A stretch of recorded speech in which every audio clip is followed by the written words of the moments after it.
All right, good evening, everybody.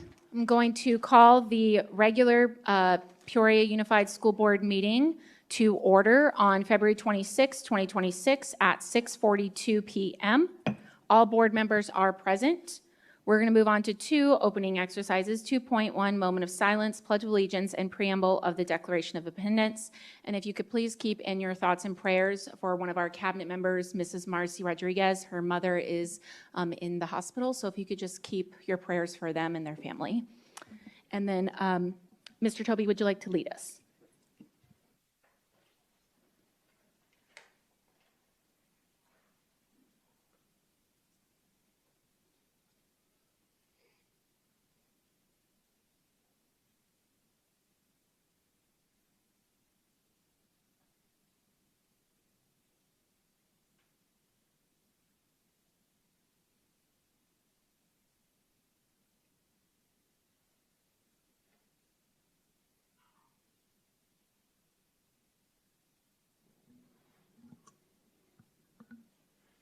I pledge allegiance to the flag of the United States of America and to the republic for which it stands, one nation, under God, indivisible, with liberty and justice for all. We hold these truths to be self-evident, that all men are created equal, that they're endowed by their Creator with certain inalienable rights, that among these are life, liberty, and the pursuit of happiness. All right, moving on to 3, address the agenda. 3.1, consider approval of or recommend changes to the agenda. Board members, do you have any changes you'd like to recommend this evening? Okay, so with that, I just need a motion on the floor. I'll motion to approve the agenda this evening. I'll second. So, Ms. Azure, we have a motion made by myself and a second made by Mrs. Ewing. And if you could run us through a voice vote, please.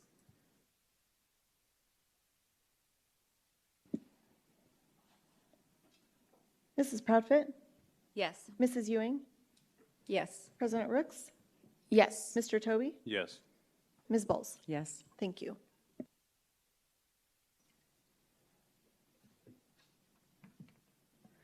Motion passes with 5 yeas. Moving on to 4, opening call to the public. 4.1, request to address the governing board regarding matters not included on the agenda. So we do have a couple of public comments this evening, so you will have 3 minutes. Our first one is Anthony Campbell.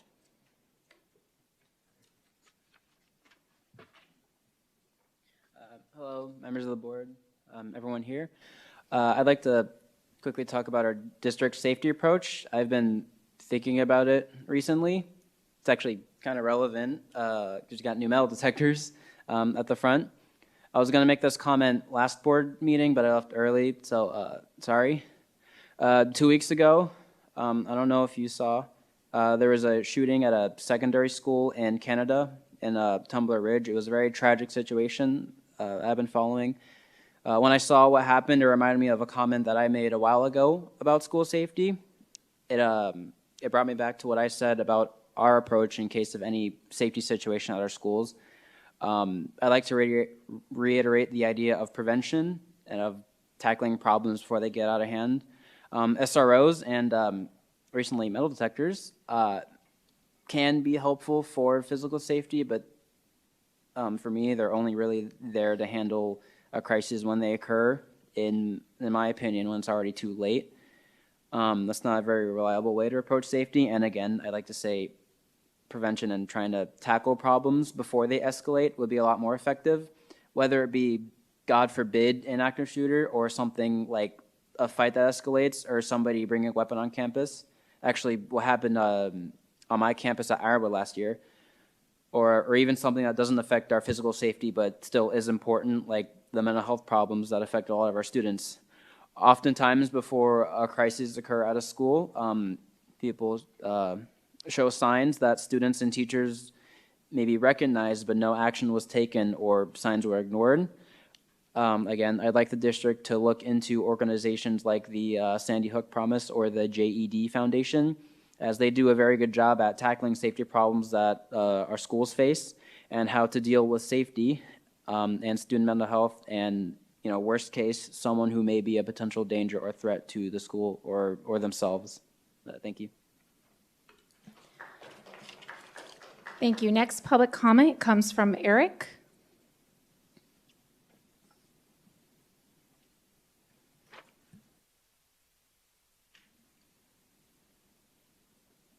Hello, my name is Eric. I'm coming today. I have an interesting vantage point at Canyon Elementary. I have a child that goes there. I also pastor a church that sits right in between Canyon and Kachina.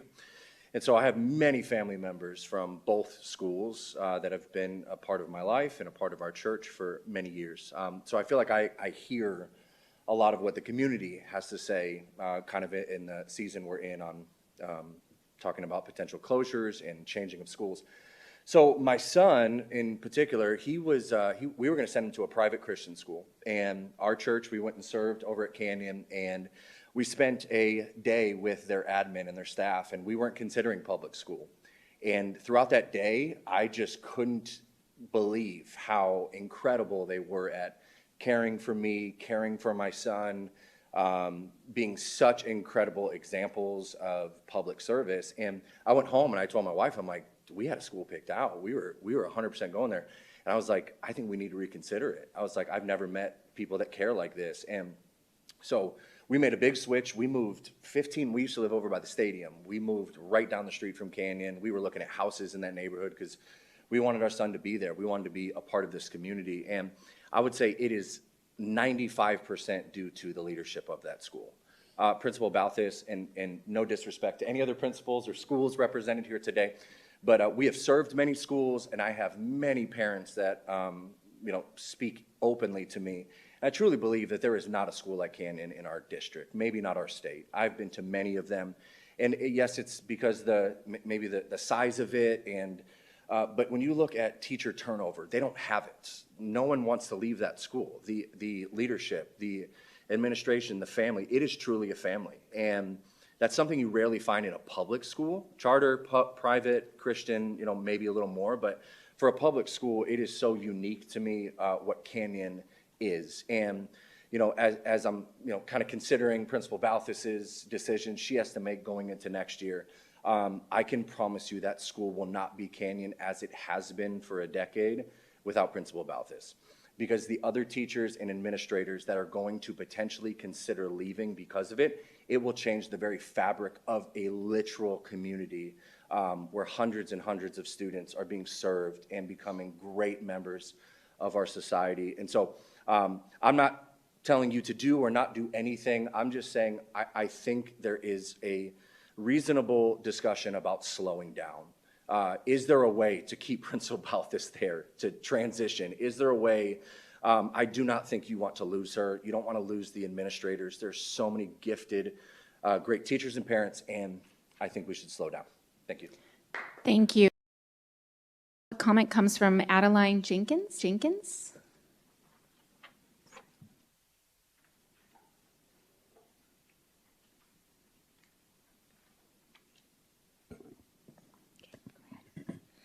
Dear Governing Board, my name is Adeline Jenkins, and I'm here today to talk about my social worker, Miss Gray. Miss Gray has helped me with my hard days and problems that are hard to solve.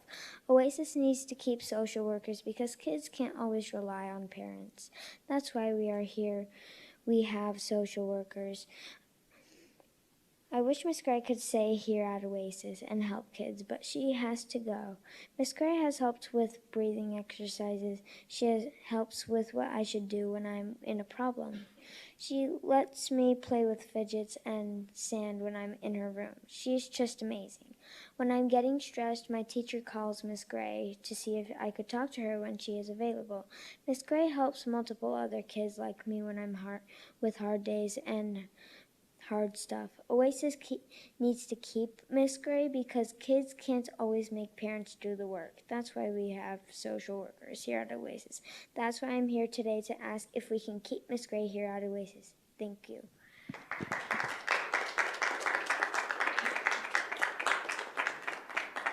And the next public comment comes from Amanda Jenkins. Sorry, I tried to say it fast before you went back, sat down. It's okay. Good evening, Governing Board, Cabinet, and guests. Tonight, I am here as a mom. And I've been a member of this PUSD community since 2002. My oldest is a junior at a small college in Maryland because of the support that she had from her educators from pre-K through her senior year working through this district. I have seen the power of extra support. As a teacher in this district, I worked a lot, and that meant that sometimes my family had to pick up the loose ends, and sometimes, especially as my kids have gotten older, it's not always me that they're looking to. Sometimes they needed some outside support, and they've had great resources through church. They've got great resources through family, but those resources aren't always available during the school day when the friendships are hard, when the schoolwork is hard, when the puppy who got in a fight with the older puppy is now home and she's at school and she's worried about whether or not the puppy is safe. And these are all very simplistic problems. But for my 9-year-old, that meant she couldn't learn that day. She was distracted from being able to be a student because she was worried. But she met that day with Miss Gray, and she turned her day around, and she let her make a phone call to her big sister in Maryland, who was able to talk her down and was able to provide her that support so that she could get back to learning. Now, the very real reality of it is, I'm here today as her mom, but I can't take off the hat of the administrator in the district as well. It exists every day. It exists when I got the phone call from Miss Gray that she is leaving at spring break because the time has come for her contract to sunset at the end of this year, and she can't wait to get another job, and she found one because she's talented. And so we have to give up. And I had to sit there dealing with something very heavy on my own campus because unfortunately, I was not allowed to keep my social worker this year. So a lot of my time is being spent handling these really big and heavy things with kids who need support that I'm not trained to give, but support that they deserve. And so I would ask you to truly consider when we're looking at safety grants, when we are looking at ways to help all kids succeed all day, every day, grants are our resource. We can't always count on a budget to be broad enough to handle the needs of our kids. And yes, grants expire, and those who get hired by grants know that and are willing to take that risk. Thank you. Next. All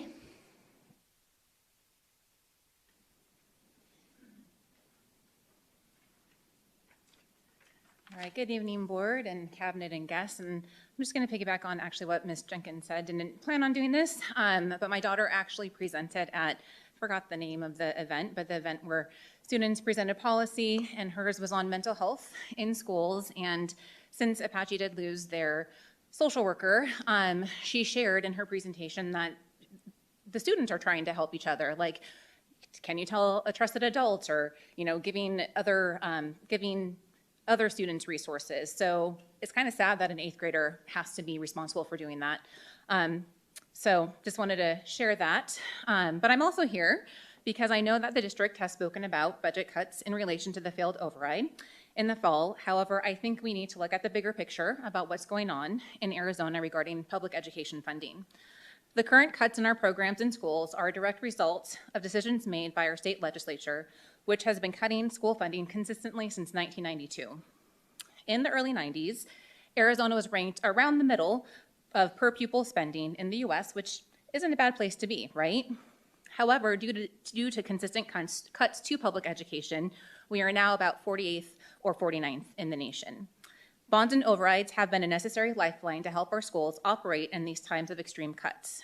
When these funds are unavailable, the stress of being underfunded to begin with is even worse, and we're feeling that right now. Additionally, the ESA voucher program has accelerated the funding crisis by draining close to $1 billion, that's B, billion, in funding from our state, making it virtually impossible for our public school funding levels to increase from almost dead last in the nation. Our state legislature has brought this crisis to us by cutting our budgets year after year. As a result, our school board and school boards across Arizona are having to work through a long list of difficult choices because of the actions of our state legislature. These are the impacts of that massive underfunding. And one last point. Our public schools, including PUSD, are the most accountable schools in the state financially. PUSD, like all other public school districts, have to be audited by a third party and are required to post their financials.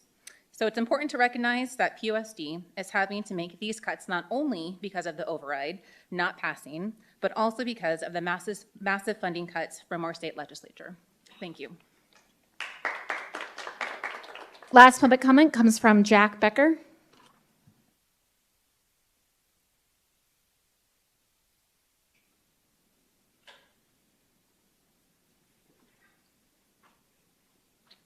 On a personal note, my wife's in Hawaii, but I'm here.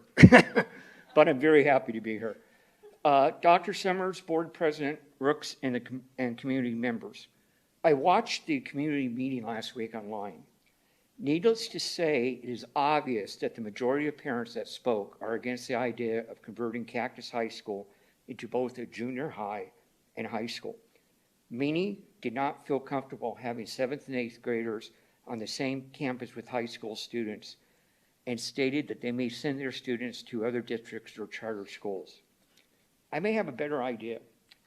Has the board considered the option of busing 7th and 8th graders from Kachina and Pioneer to other district schools, such as Copperwood, Desert Palms, Heritage, Oasis, Skyview, and Sundance? I believe all those schools are within a 6-mile radius. How many of these schools have vacant rooms to add, and I'm just estimating, 60 to 70 junior high students? When my wife taught at Sundance before retiring, there were 3 to 4 teachers at each grade level. As of this year, there are only 2 students per grade level, 2 teachers, at each grade level. Students from Kachina could be bused to one school, and students from Pioneer could be bused to another. The advantages are many. Parents of students from Kachina and Pioneer may welcome the idea of having their students remain at a K-8 school. 7th and 8th grade teachers at Kachina and Pioneer may be able to transfer to the new schools.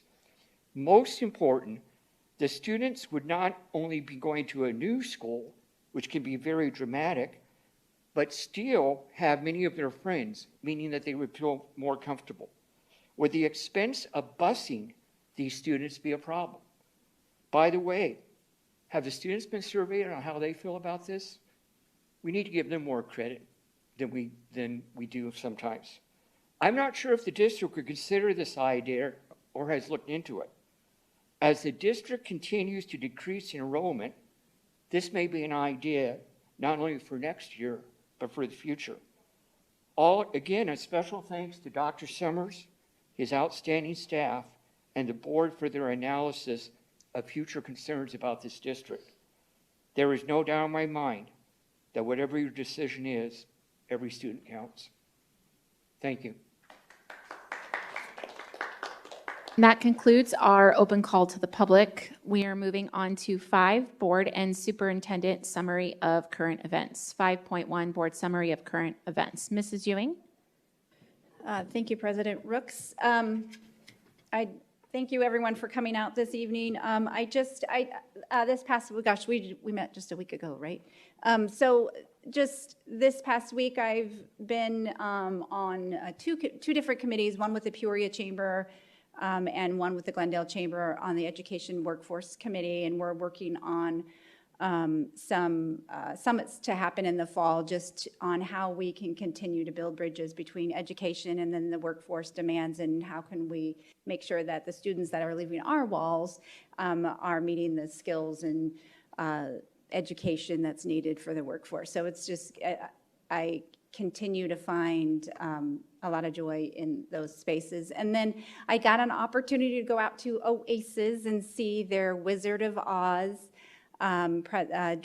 drama play, and it was absolutely amazing. They are so talented, and it was just amazing, and they've just got a whole amazing staff over there. And then I had an opportunity to attend the Faith Advisory Council meeting here, and it's just so great to see all of our faith groups coming out, wanting to know how they can support our families, and just that great collaboration we do with those groups. So I really appreciate that. And then I just want to say I think we're in testing week and so forth, so appreciate all of the staff and efforts that they're putting forth on the campuses this week.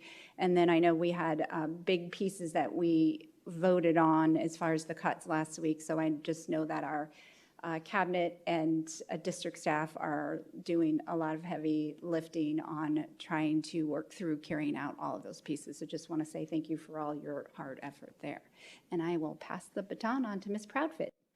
Mrs. Proudfit, board comments. I just wanted to thank everyone who's here and also watching online. I also wanted to thank everyone who came out to our community forum. That was last Thursday. We heard from a lot of community members. I wanted to specifically highlight, we had 4 students, Blakely, Riley, Kara, and Danica, who came out to give their thoughts about proposed changes. And it's always really encouraging to hear how articulate and well thought out our students are, especially when they take that extra step to not just talk about it amongst themselves, but to come to the meeting and to share those thoughts with us. I sort of hated the legality of the meeting, which, you know, it's the same as this. We can't talk back, and that probably feels very condescending for a lot of community members because we aren't allowed to say anything back. But I wanted to just reassure many pages of notes. I know all of us were kind of up there furiously scribbling that we are listening, we are hearing you, we are all working behind the scenes to balance what to do and having very comprehensive conversations about kind of investigating every suggestion that people had, whether or not it's feasible in our current financial situation. So I just wanted to thank our community for engaging in the talk. We all need to keep talking, no matter whether we agree or not, have to keep talking. And then this past weekend, I was able to attend the Arizona Coalition of School Board Members, had an amazing training down in Chandler.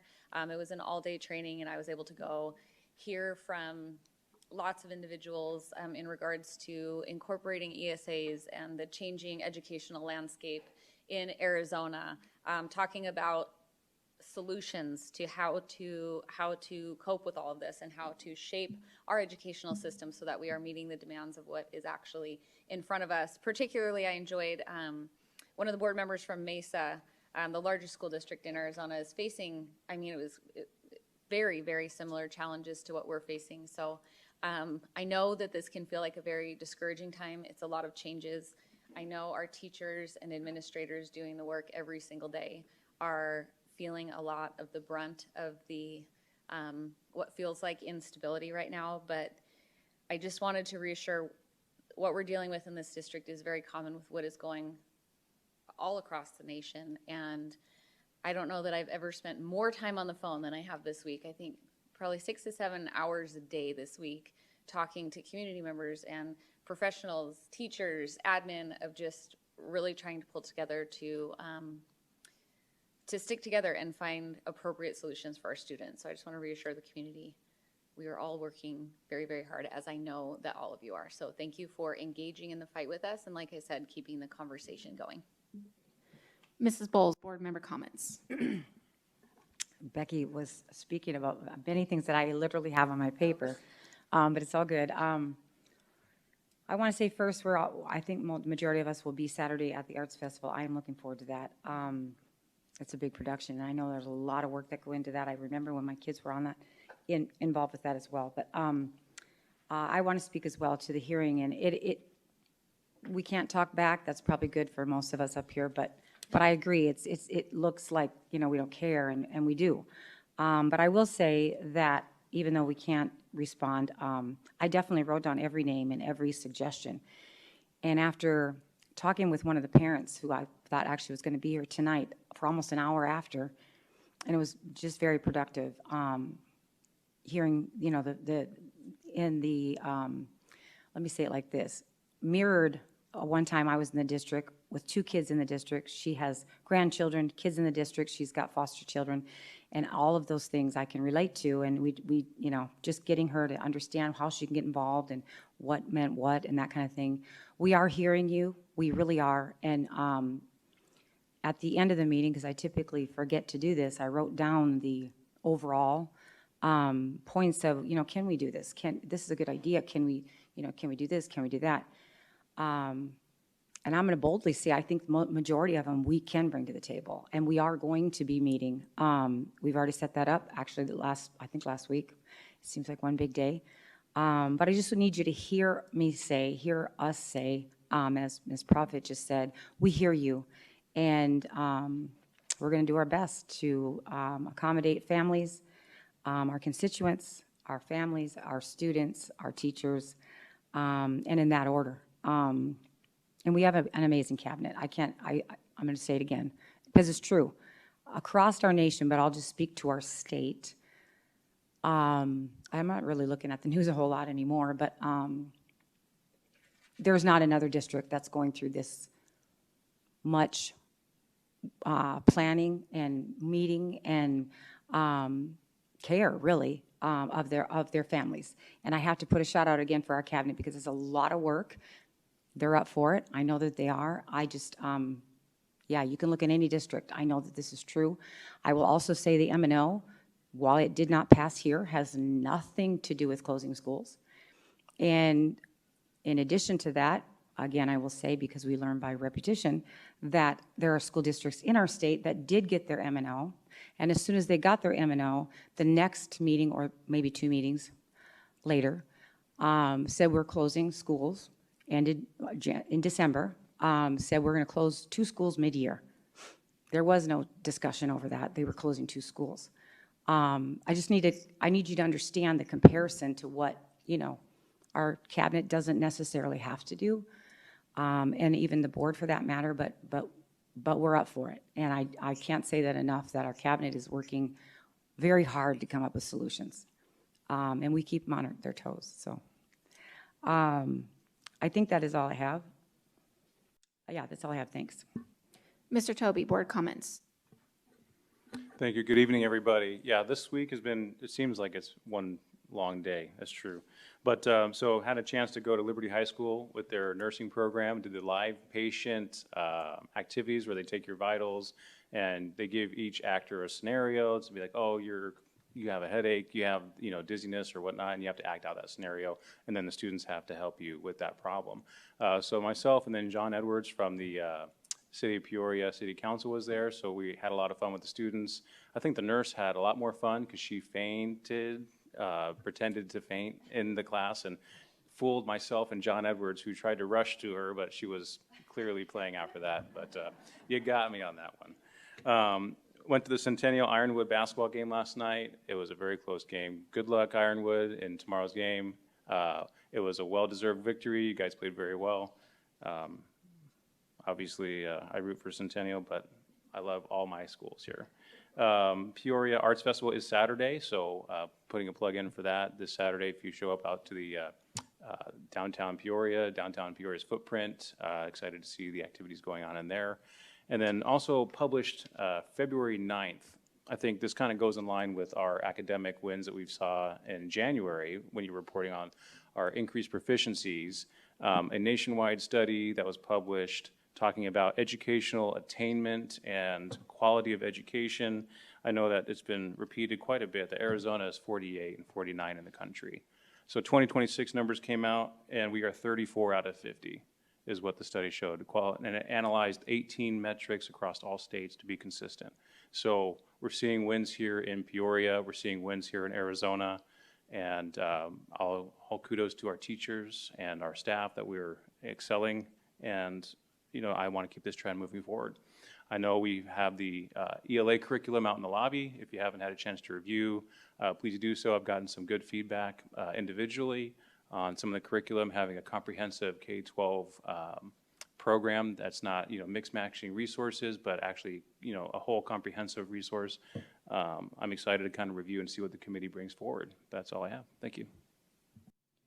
Yes, I was going to also mention, I must have missed you and John Edwards. I came after to the Liberty High School medical program, and it was pretty cool. And actually, the teacher in the classroom, she told the student, she's like, just be careful. She might have a high blood pressure because she just had a board meeting that night, the previous night. So laughing. It was pretty funny. So really great program to see every year. I love it. It's so exciting to see all the students learning all the different things. I was also able to attend yesterday. We had a principal meeting here. I just wanted to pop in and say hi and just kind of try to hide in the back. But Dr. Hernandez and Talia announced that I was here. But I just wanted to kind of see the feedback and hear their ideas on some of the things that we have going on ahead. So I wanted to say thank you for that. I appreciate it. I'm a visual learner, so just seeing that, thank you. I want to say also thank you to Matt Richards, our safety director, and his team this evening, and they're back in the room there, for putting together the new safety equipment that we do have at the front doors. I know that him and his team have been working really hard on that, and I just want to say thank you to them and their team. I also want to say for the public hearing that we had, thank you to the Cactus High School staff and Principal Christy Hammer for putting on the public hearing for us, setting everything up. Thank you to the AJROTC Cactus Cadets. They were also there for Color Guard, and their colonel was there as well, so thank you to them.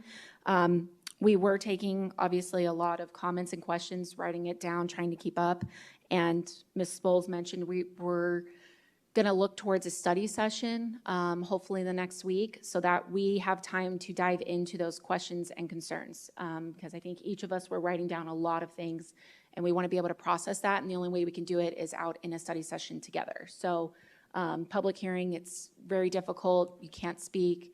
You can't answer anybody's questions there, and so I wanted to just make sure that everybody knew, like, we wrote down a lot of things so that we could come back to that for a study session. And then also I wanted to give a shout out to the Cactus High School cheer nationals happened this last weekend. We had a lot of schools. I know that Cactus High School cheer took second place nation for the fight song. And then they also took fifth for POM. I was able to watch coming to the videos, and it's just great to see all the girls and their coaches so excited of their wins across. I was trying to keep track of the social media. I know Liberty had JV actually took first, and then varsity took first for large advanced division. So I just wanted to give a shout out to all of our cheer and POM teams and their coaches for all the big wins this last weekend. It was great to see.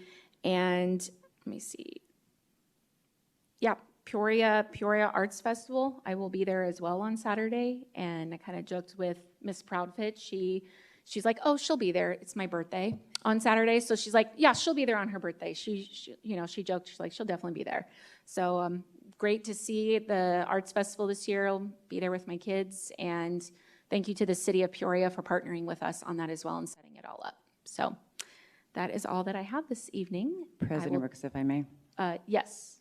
I forgot one thing, and this was sent on my birthday this last week or two. Superintendent Shelley Boggs Shelley Boggs is having a training that Dr. Summers actually went to last year, and it was phenomenal, very helpful. But I just wanted to announce that you're having another training coming up for school boards, school board members, superintendents, Friday, April 17th, and Saturday, April 18th. From 8 a.m. to 5 p.m. It is well worth your time.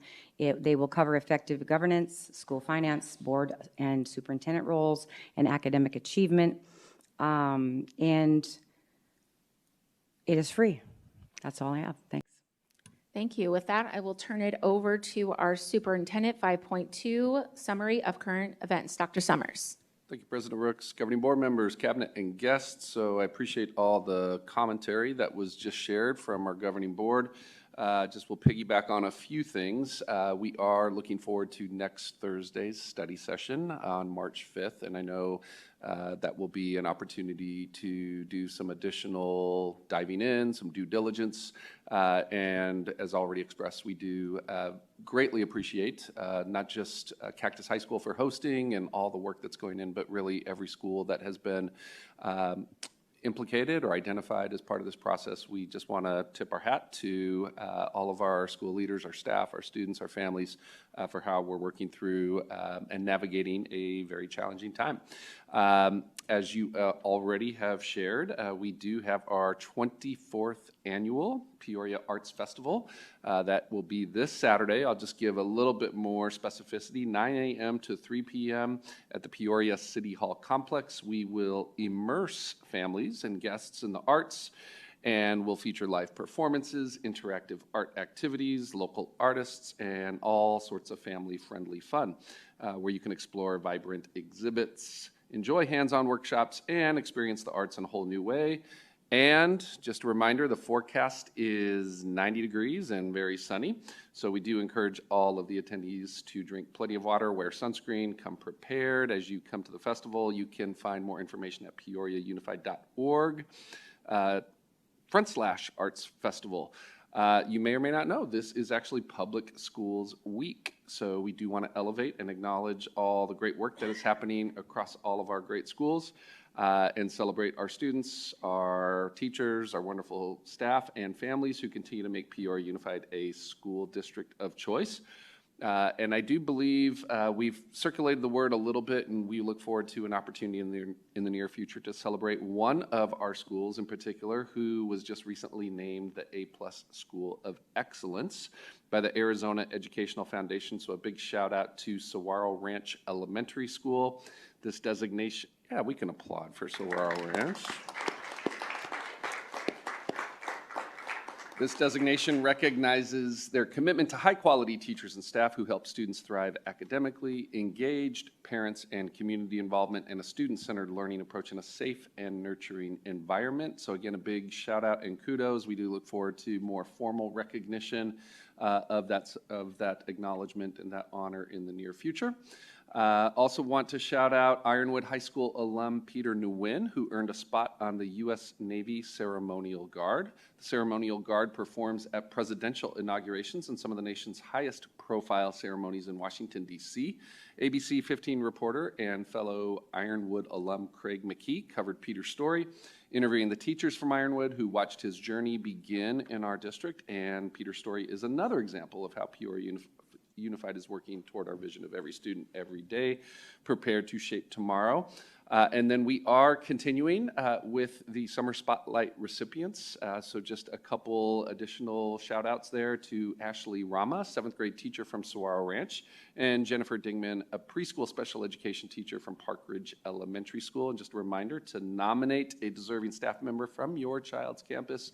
And to see a list of prior recipients, please visit peoriaunified.org /Summer Spotlight. That concludes my comments for this evening. President Rooks, back to you. Thank you. Thank you. Moving on to 6 discussion items. 6.1, discussion regarding Title IX investigation procedures, protocols, and timelines. And we have here this evening our board attorney, Mrs. Susan Siegel, will be presenting. Good evening, President Rooks, members of the board. My purpose tonight is not to lecture anybody or go into a long-winded treatise on school law, but it is to talk a little bit about Title IX because your constituents, members of the public and members of the staff have asked. They know of several investigations that are going on and they want to know why things aren't happening.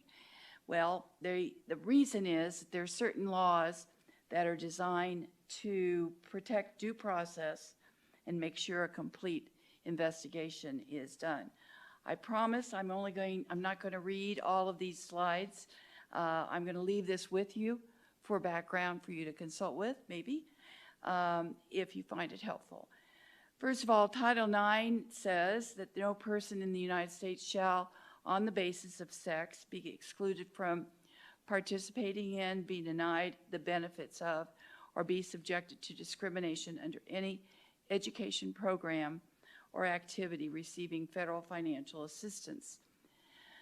The philosophy behind the regulation is to give the victims of sexual harassment a certain position of control to decide what happens. For instance, the victim can get supportive measures, whether or not they file a complaint. Persons accused of sexual harassment also have due process and an opportunity to respond to allegations that are presumed to have not engaged in the conduct. The rules have been changed. They were changed once in 2020, and then they've been changed 2024. The term sexual harassment was replaced by sex-based harassment, and it must be severe or pervasive standard. Title IX is challenging. It's another wrinkle, another aspect of school law. It is sent to protect both the victim and the employee that is accused of doing the sexual harassment. It can take up to 60 days, and you're going to hear me say 60 a lot, if you're lucky. In cases where law enforcement is involved, it can take much longer. For example, law enforcement may, and it has been the case in recent history in this district, ask a school district to allow it to complete its investigation or at least finish interviewing witnesses. And so the school district has still got a pending Title IX matter but can't proceed. No discipline, I repeat this, can be taken against the accused until the full process has been completed. So that means that if there is someone accused of some sort of sexual harassment or sex-based act, that they cannot be disciplined by the district until this Title IX investigation is completed. So what we say is the Title IX process flips traditional discipline process on its head to promptly conduct an investigation and impose discipline. That's what all the school districts are supposed to be doing, and that is indeed what this school district does as a matter of course. But Title IX puts this extra wrinkle. If you want to put a wrinkle, challenge. If you want to put that word, use that word. Grievance policy process is 60 days at best. I'm going to keep saying it. I know I'm repetitive, but it can significantly, if there's a possible crime, it can significantly extend the 60-day process. The Title IX coordinator receives the complaint. You have a Title IX coordinator in this district, meets with the complainant parent to discuss Title IX. Sometimes the complainant won't talk, or you know about facts and you have to find out more, and you have an uncooperative witness. There's sometimes an informal resolution offered by the coordinator whether or not a complaint is filed. And if there's an IEP, of course, there's extra due process requirements. Some of this is repetitive, but the third dot point is that after the investigation is complete, the decision maker issues a determination of responsibility. And then there's a possible appeal, which is very narrow. So you've got many players. You've got a Title IX coordinator, an investigator, a decision maker, an appeal officer, and there's also the informal resolution facilitator, and then there's a partridge in a pear tree. There's a lot of people involved. And you know that with a school district, you have breaks and holiday breaks and summer break that can extend your time. So meet the investigator. The fact collector documents, videos, pictures, interviews the witnesses and the parties, shares evidence with the parties, writes the investigative report, and then sends the investigation report to the parties, your Title IX coordinator, and the decision maker. Meet the decision maker. Offers the parties an opportunity to ask questions, reviews the investigation report, can ask for additional information. If they see an area that they don't think has been covered, they can ask. Determines responsibility. If it's Title IX conduct, consequence is in accordance with the Code of Conduct, and sends the decision to the Title IX coordinator. This is the decision maker. Right now, you have at least one matter in front of the decision maker, but it takes time because the statute has a certain number of days. The appeal officer, that's if under these narrow conditions, and that hasn't occurred yet, if the decision's appealed, the appeal officer rules. I think most of these have been taken care of. They've been covered. I'm going to cover it one more time. Often there is reason for a good cause delay with the complaint. You issue notice to the parties. An example for a good cause delay is concurrent law enforcement activity, absence of a party, or availability, and may I say unavailability of a party. These can all occur, pandemic-related reason. I hope we'd never have that again. But district breaks in the witness availability. And some witnesses just won't talk to you. You may say, why does that happen? And people are people. So I think everything else has been covered. Your district has a Title IX process in place, but it's not the district's problem when, due to other circumstances, such as a police investigation or a absence of cooperation by a witness or a complainant, you don't get it done within the 60 days. I know it's terribly frustrating to members of the public and to your staff when things go on and on and on, but this was all done to ensure due process and protection of potential victims. I'm here if you have any questions. Thank you, Susan. We don't have any public comment on this one, so Mrs. Ewing, do you have any questions? Well, first of all, thank you for going through this, because I think it's something that our community members don't always understand, is that these processes were put in place to ensure integrity to the whole investigative process. Unless they're just really well-versed in education, they don't understand the length of time it takes. So in all of this process, can you talk a little bit about the board's role as this is happening, as the investigative process is happening? Thank you. President Rooks, members of the board, and Mrs. Ewing, unfortunately, the board has to step back and let the investigation occur, and let the decision maker make his or her decision. Then if there's grounds for discipline, then that's when the board gets back involved. Okay, great, thank you. Because I think sometimes folks don't understand that piece, so I appreciate you. I believe that they see your name up there and think that what aren't you doing or what are you doing, but it's really, it's the law. Great, thank you. Mrs. Profit, do you have any questions?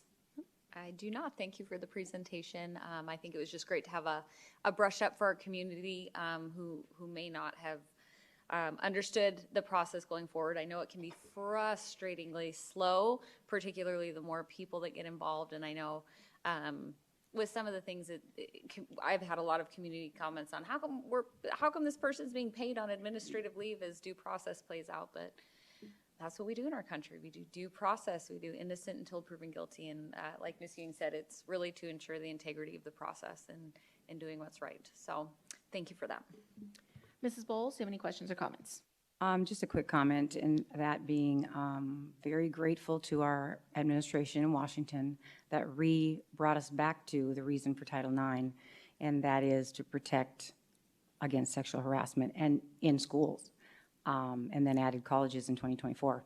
So I just want to say that. Thank you, thank you, thank you. We have an amazing attorney. Everyone says that across our state, but we're very lucky to have you, and thank you for presenting this tonight. Thank you. Mr. Toby, do you have any questions or comments? No, I do not. Thank you.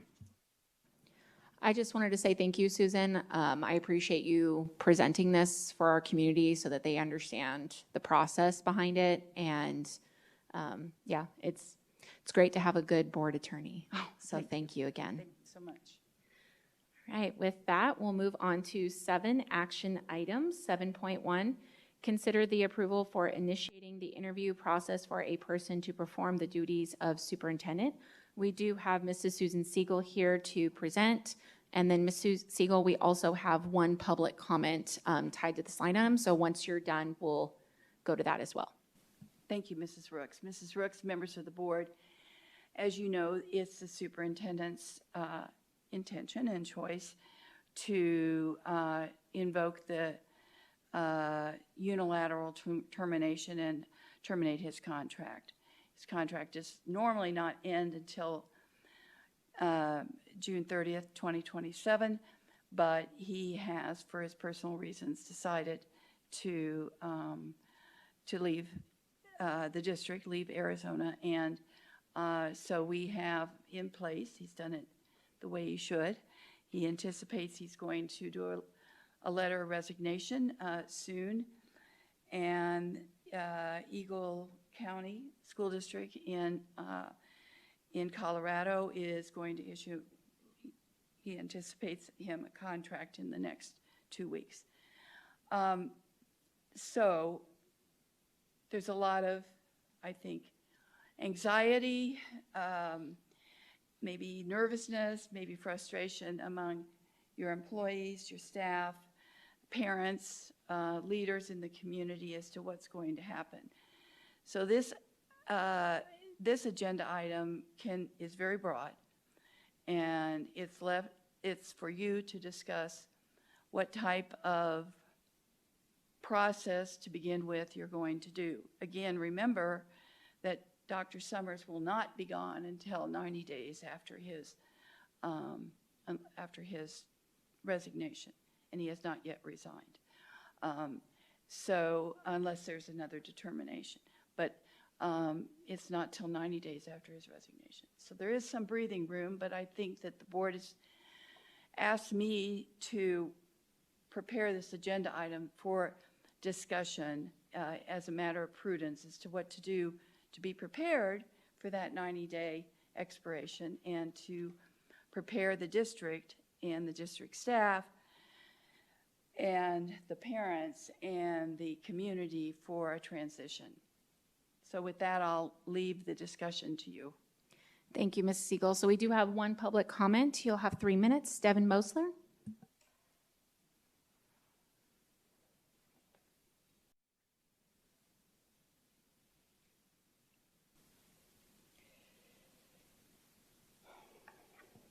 Good evening. I do have some serious concerns that this agenda item is listed as the interview process. It seems like you're jumping straight over the selection process, which really gives the impression that the board has already selected candidates that they intend to interview. This truly violates the very trust this board has publicly stated that they value. Also, there's no attachments or information about this line item, which is provided, and so that really, again, violates the very transparency that this board has said they value. The process in hiring a superintendent has always included stakeholder voices, and in the past, our district has responsibly hired a vetted third party to first meet with all stakeholders to learn the most critical attributes they feel encompass a great leader. I don't feel like there's a rush here. We have perfectly capable deputy superintendents that can help lead this district until we follow the process. But then further than that, you know, our district has been through this multiple times since 2017. Our community understands this process. Our community is not going to revolt. They're not going to not sign contracts. They're going to keep doing what we've always done. So we don't need to rush. I will say that when the third party vets our new leader, they search the entire nation for candidates that meet the critical attributes that our community stakeholders have told them are important to them. They bring forward the best candidates. And then those candidates are interviewed by panels of community stakeholders, which include community members, staff members, and administration. They have a process to avoid bias. They have a process to ensure the critical attributes of each of those candidates are considered and valued and validated. And by circumventing this process, you'll lose the confidence of the community who elected you along with the staff that you claim you value. That concludes our public comment. So right now I'm just going to open the floor for questions and comments by board members. Mrs. Ewing, do you have any questions or comments? I'm sorry, Ms. Proudfoot was all ready to start talking. I have passionate feelings about this. I know you're sure. Thank you for talking. And Ms. Siegel, thank you for putting this on the agenda, and President Rooks. I think that our district is in a very, very unique situation right now, and I don't mean unique as in amazing situation, but we have a lot of things happening at once. We have cuts that we've had to put together, and then all of the additional heavy lift again that the Cabinet's going to have to go through to complete that is going to really require it's not just going to happen between now and June. It's going to continue happening, and so we really need somebody who can be a visionary and bring us through that, who has some experience with downsizing, who has some experience with when you have facilities that need to be right-sized, and to be able to have that innovative thinking, but also be able to help us help with employment stabilization, enrollment stabilization, all of those things that can make our district to continue to be successful. So I do believe that when this first came out, there was a sentiment that we need to get somebody placed in right away because we do have so many things happening. But I do think that we have an opportunity, and we owe our community the time to put together what does that process look like before we start into interviews. I don't think that this means that we can't take the opportunity to go ahead and open it up for letters of interest and so forth while we're having those meetings and determining what that process would be like, and defining that structured process. What's the defined criteria that we're looking for a superintendent? What is that interview format going to be look like, and who's going to be doing that interview format? How are we going to do our selection process? Where are we going to recruit from? Is it just going to be within the state? Is it just going to be internal? Are we looking across the nation? And do we want to look at a consultant or an interim or a long-term superintendent? And we really need to be thinking about where we want this district to go and the type of leader we want in place that's going to carry us through the next, I would say, 8 years. Because we have so many things that need to happen and change in order to really bring Peoria Unified forward as one of the best districts across the state. That's where I'd like to be. So I just want to make sure that before we go into defining what an interview process is, that we define what that structure is going to look like. I think we owe that to the community. And how are we getting input from our community and our staff? Our staff need to be able to rally behind whoever is going to be that next new leader, and to be able to carry everything forward. So we want to make sure that that's really clear. So those are kind of just some of my initial thoughts on, I'd like to see an agenda item where we talk about, are we going to be doing this internally ourselves with the assistance of legal through the process? Are we going to be looking for a search firm? And again, this would still be alongside our legal advisor, or are we looking for interim appointment? So, and I don't think any of those things have been defined, and I definitely think we owe it to our community and the staff to bring forward a real clear, structured plan, and I think that will help with some stability with employment. Thank you. Mrs. Profit, questions or comments? I have a lot of thoughts on this because I actually have a lot of experience with executive management, with organizational leadership, and with what this entails. One of my frustrations with the education system is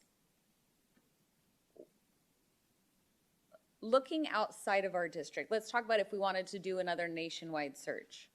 I can argue that if we have a good leadership runway, that why would we not look first with within our own structure? Because Peoria is a dynamic district. We have a lot of unique strengths and we have a lot of unique challenges. And looking outside of the district, in my mind, should be a last resort. I would much rather take someone from inside of our district or comprehensively search and see the interest within our district to see what the possibilities are there. There is a massive learning curve with Peoria in general. And so for me, in the business world, you always look from within first, and you use that as leadership training opportunities. And so I don't understand personally why in education it seems totally different that we just go do a nationwide search and try to fit someone into our district. Why wouldn't we take what we already have and try to expand their leadership potential? So that would definitely be my preference. This agenda item, as we discussed it, was left intentionally vague because for those of you that don't know, as board members, we cannot comprehensively discuss these things unless we are here on the dais or in a study session. So we want to talk about the entire process. From my perspective, I think what we need is immediate stabilization. Last time when we had Dr. Reynolds leaving, there was an appointment made for an interim superintendent from within the system. We have a lot of things going, and we have even more going on now than we did when Dr. Reynolds left and Kevin Molino came in as superintendent. We have possible school closures. We have budget cuts and the implementation of those budget cuts. You know, the easy part was probably making the budget cuts. The harder part is going to be on the site administrators and the teachers who are literally going to be bearing the brunt of those cuts throughout the next school year. And so for me, I would never expect an employee to sign a contract unless they understood what direction we were taking as a district. I absolutely agree with Mrs. Ewing that we need to lay out that permanent structure for looking for a permanent superintendent. But in my mind, we are put up here to make decisions to ensure stability for our district. And we are a very, very large district with a lot of leadership inside of our district already. I don't think as a board that we can expect our teachers, and then looking forward to April, our administrators, to not have us do that work to name an interim superintendent. You know, if you remember back, I came on right before we were doing the superintendent's search for Dr. Summers, and we had him come on as, I think your title, associate to the superintendent, was that what it was? But essentially it was a nice landing pad where we had Dr. Summers here with Kevin Molino training, and he was giving input to what he saw for the future. I think we need that nice cohesion of transition to ensure that it is a smooth transition, that we are not just moving forward with a plan and then expecting someone to step into our plan, that we need to be ensuring that that is kind of a handheld relationship. And so I personally, and again, I've talked to so many community members, teachers, admin. From what I am hearing, they very much want to know from us as a board who and what we are moving forward with in the future. So I will personally be advocating for someone to be brought forward in the March 12th meeting. I don't know if, obviously that's my opinion. I'm one of 5. But I think that, again, I will advocate for looking within our system with utilizing the leaders that we already have and letting that be the starting point. And that would be decision 1, is who's going to be working hand in hand with Dr. Summers and then interim. And then we can move to what Ms. Ewing was alluding to, which was, are we going to go for a third party? How are we opening up the statement of interest? I have heard rumblings, oh, well, they're just trying to appoint someone and totally circumnavigate the process. That's not actually true. When Kevin Molino was appointed, he was appointed as a cabinet member. And I also want to point out, we are an extremely large district. Not only that, everything that could possibly be happening is happening to our district all at once right now. If you look at cabinet, we've eliminated 2 positions in the past 12 months on cabinet. That's 2 entire people. And now we have Dr. Summers, who is going to be working up till the very last day. They can't possibly shoulder the load that we're asking them to shoulder. There has to be other leadership involved.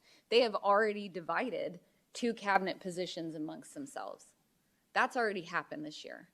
To ask them to shoulder the load as we figure this out, we can talk this to death. We can, at the end of the day, what we need to do is move forward with clear direction and clear purpose and define who we are as Peoria Unified and who we are going to be. And that is literally our job as a board, is to work with the community to make that happen. So like I said, I will be advocating for having that conversation. Who are we going to be appointing? Who is going to be in the interim position, and then looking forward to that longer process of how do we involve the community and do all those things, the committee, so that as a community we can pick that permanent replacement, much like we did with Dr. Summers. Mrs. Bowles, board comments and questions. Becky kind of said it all. Just kidding. You kind of did, though. Sorry. I will say we have one duty up here, straight from our attorney, and that is the duty to hire the best. That's our only duty. Whether it's next board meeting or we go down this pathway of creating processes, all those things are needed, but as Ms. Profit just alluded to, we are facing a lot of things. We're not going to rush, but decisions have to be out there, because I'd want to know for stability in the district, the big date coming, and that's March 15th. So all those things are in our minds. All those things we are discussing, will be discussing. I guess I could only ask that the public would understand that, maybe not fully have the knowledge of every step, and nor do we at times. But I will echo what Ms. Profit said. Moving forward with purpose, you can count on that up here. I know that.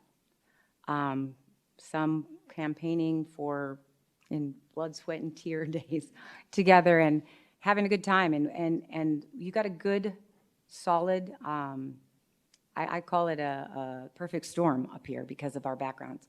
And I'm grateful that we have what we have here and with our cabinet. And with that is all I have. Mr. Toby, do you have any questions or comments? I think that I agree a lot with what Mrs. Proudfit said, coming from an organizational structure, coming from a more emergency management structure. We have a saying, you've got to stop the bleeding and start the breathing. And so I think that we do need to make sure that we provide clear direction to our employees, to our district, whatnot, but we also need the right person, even if it's on a temporary basis, because the quality of the leader and the way that the issues are executed the rest of this year and into next year is going to make or break these decision points. So I think that Mrs. Bowles is correct. We're going to be very intentional. We're going to be very deliberate with what we're going to move forward on. Some questions that I've had is, why have we had to do this so often here in Peoria? And maybe it is because of that lack of leadership training, up-training in our district. So maybe that's something that we can tackle at a future time. But I do wonder why we've had to do it so often here in Peoria. And then I too am curious what it would look like to hire a Peoria-owned and a Peoria-grown candidate that knows the Peoria culture, and there's no acclimation that has to be had. I think that having people, soliciting people who are interested in the position on a temporary basis is wise, and kind of looking at all the landscape as far as the talent that we have in our district and seeing what each one brings to the table. I know timing, we have to worry about timing when it's, you know, we want to have proper handoff with Dr. Summers, and we also want to have proper handoff with the new leadership. So we are on a time crunch. And I think that in order to provide that direction, it needs to be sooner than later. As far as a full-blown selection committee, if we're going to go that direction with a permanent candidate, that's a discussion for another day. I just don't think that that time is now, and we have that luxury. So that's all I have. Yes, I was, going to say, Prophet, you just like nailed a lot of it. But I also just wanted to bring up Susan real quick, legal here, just a little bit, statute-wise.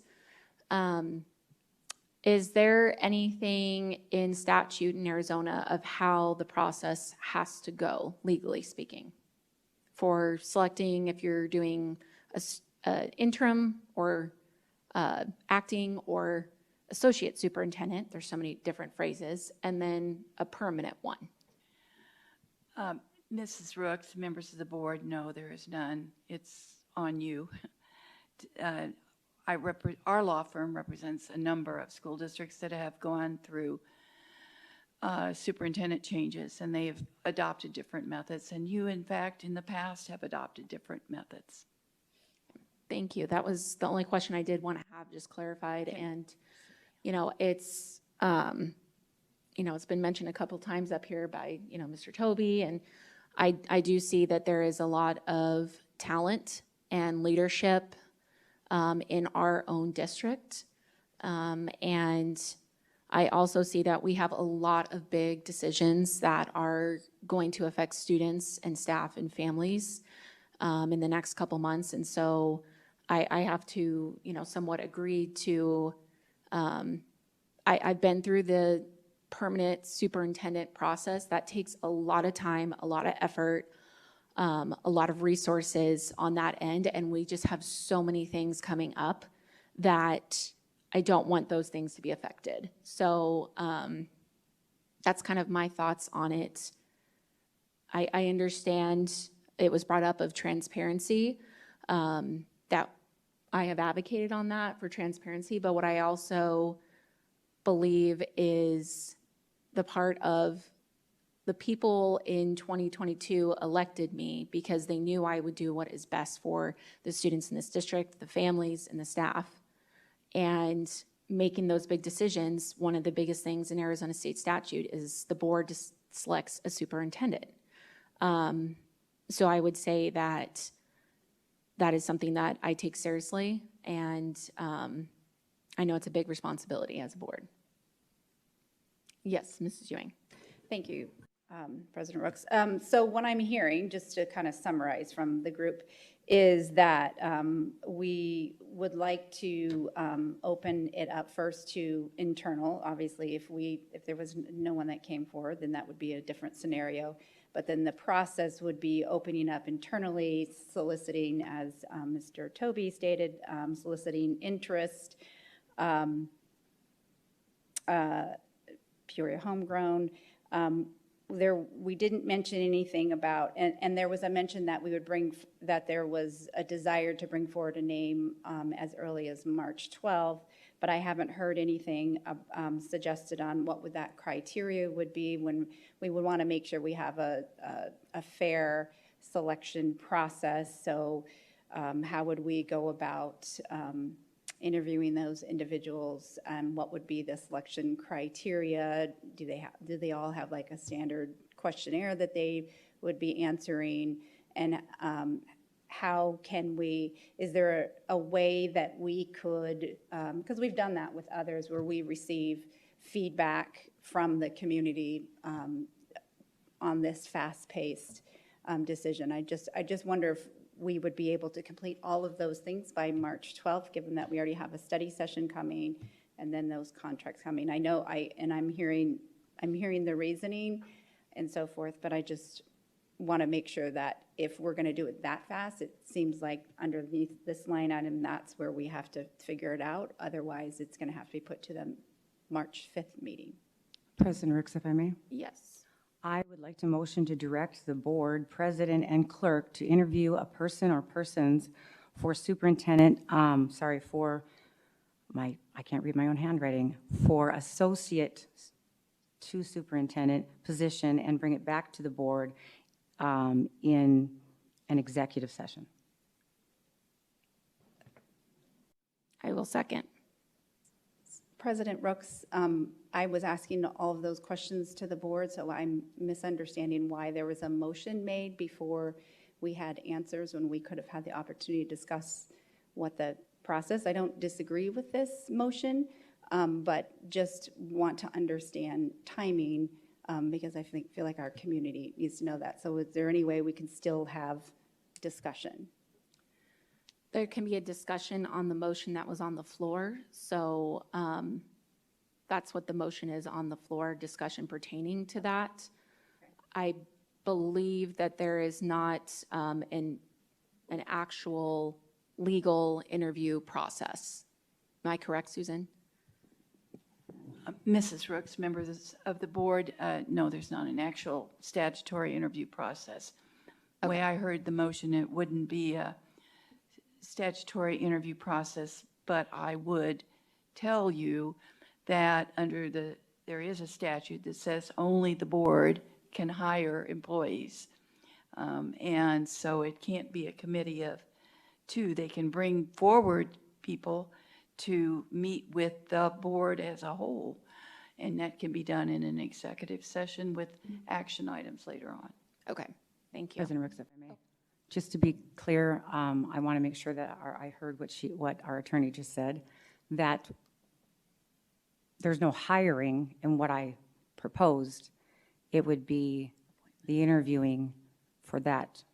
I mean, the associate superintendent position, and then bringing that back to the board. Is that what did I word that correctly?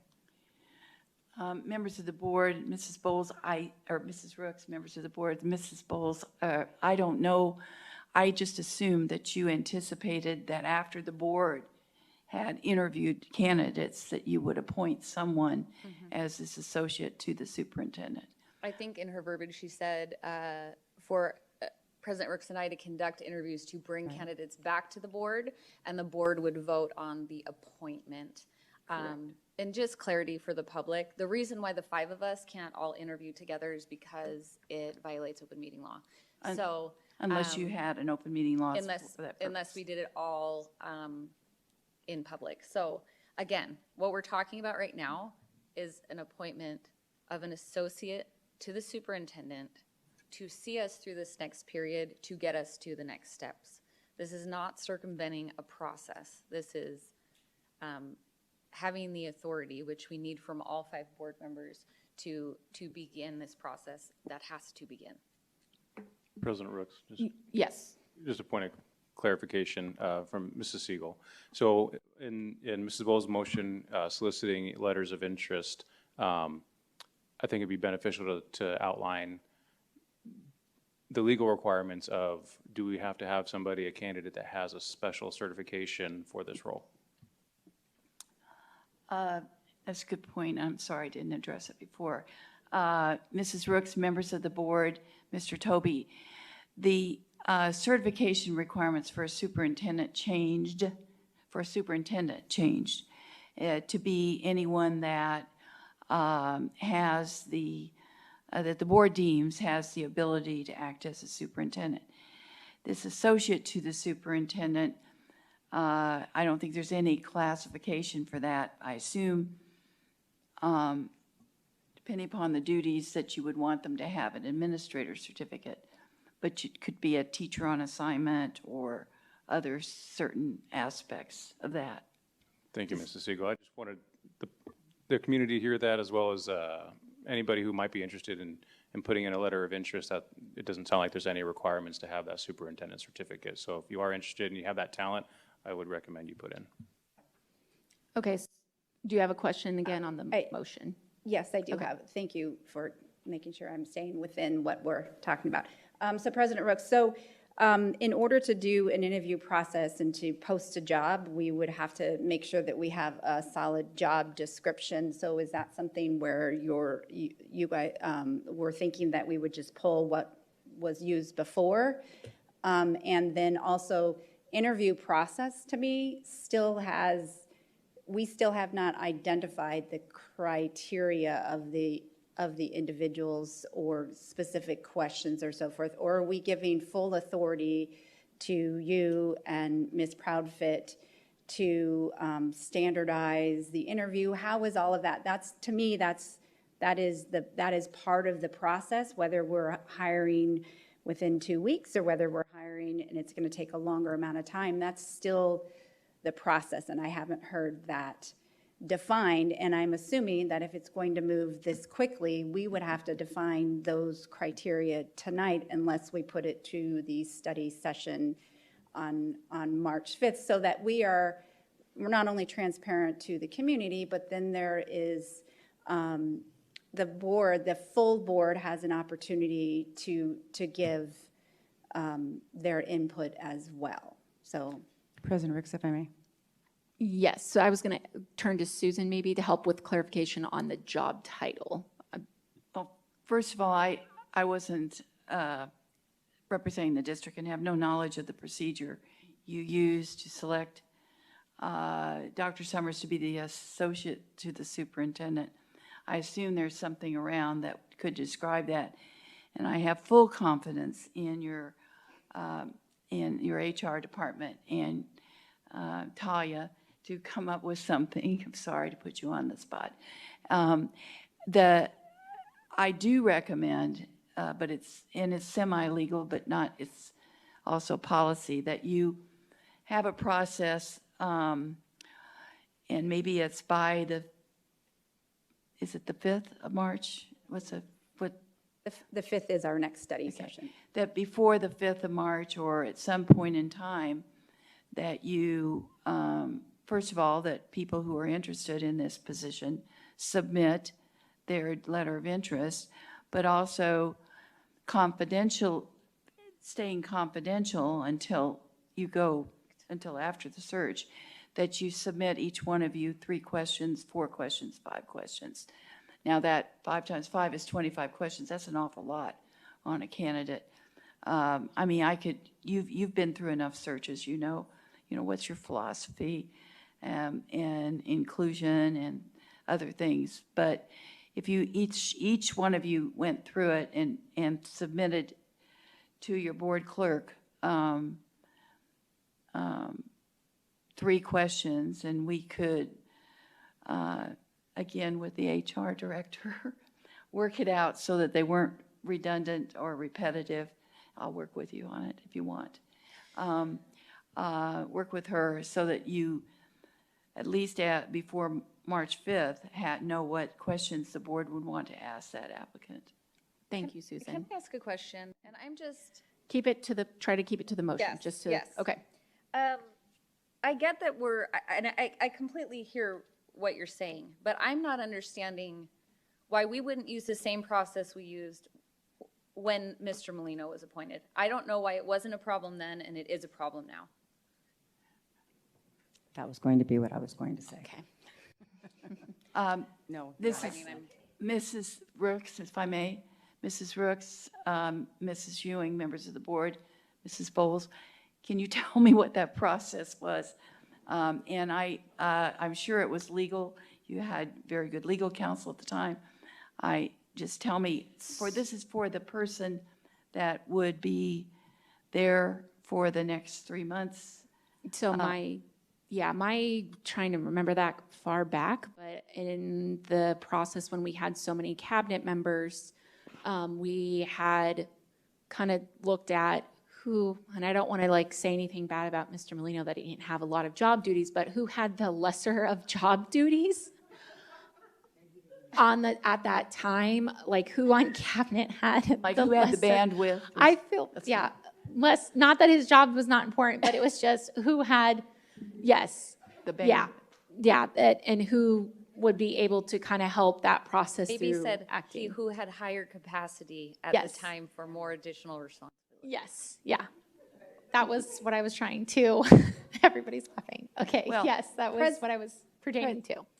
President Rooksley, and I know it was you and I that were on, and I remember, and I don't know, Danielle, maybe you would remember, but I remember kind of that cabinet, once they found out that he was leaving, that they kind of brought forward a recommendation of one of the cabinet members to us, and that was how the adoption happened. And so it's a little bit different in this scenario in that our entire cabinet, this is the way I remember it, is not bringing forward a recommendation. And I'd have to go back to see how it was agendized at that time as well. But I feel like when that was brought forward, the board felt like that he was in a good place to be able to carry the plan that we had in place, the strategic plan forward. That's just what I remember. I don't know if Danielle, if you remember on any of that. President Rooks, Mrs. Ewing, members of the board, at the time that Kevin was appointed to serve as the interim, he was just selected to serve as the interim. There was not a formal process around the interim selection. There was simply a motion made to appoint Mr. Molino to serve in that position, and that is how we had him as our interim superintendent. I reached out to David Sandoval this week just to, because same thing, I was looking back and I'm like, well, what have we done in the past? And when we're talking about an appointment versus a hiring, and that's why I'm really reinforcing, when you're not going from outside your system, there's a lot of barriers that are removed. And so, the decision was made in executive session and the appointment was made as an action item. And that was, and that literally is what I would propose would be best in this immediate situation, to move someone from within the system who has interest. And you know what, maybe there'll be tons and maybe there'll be none, and we'll be back here on, on the 5th and then on the 12th doing a totally different process. But I believe that is first where we need to go, and that was kind of, I think, the thought process. Okay. And so the other thing I would add is, so I think with Mr. Molino, we didn't do a screening. There wasn't a whole bunch of different candidates, where in this particular situation, it feels like what's being recommended is there's a screening process. And so because, we get 10 applicants or something like that, there would be a screening applicants because to be brought forward to us. I think the screening process is submitting of a resume, and then the board looking at, we can conduct interviews, we can look at, some of the things Ms. Siegel was talking about, who has administrative experience, very standard interview things. The screening, I think, again, going from within the system, it removes barriers of like, do they have a fingerprint clearance card? Are they certified to teach? Or, all those different things from within the system, which is why I would recommend only opening up letters of interest from within the system, because it kind of removes a lot of those screening things.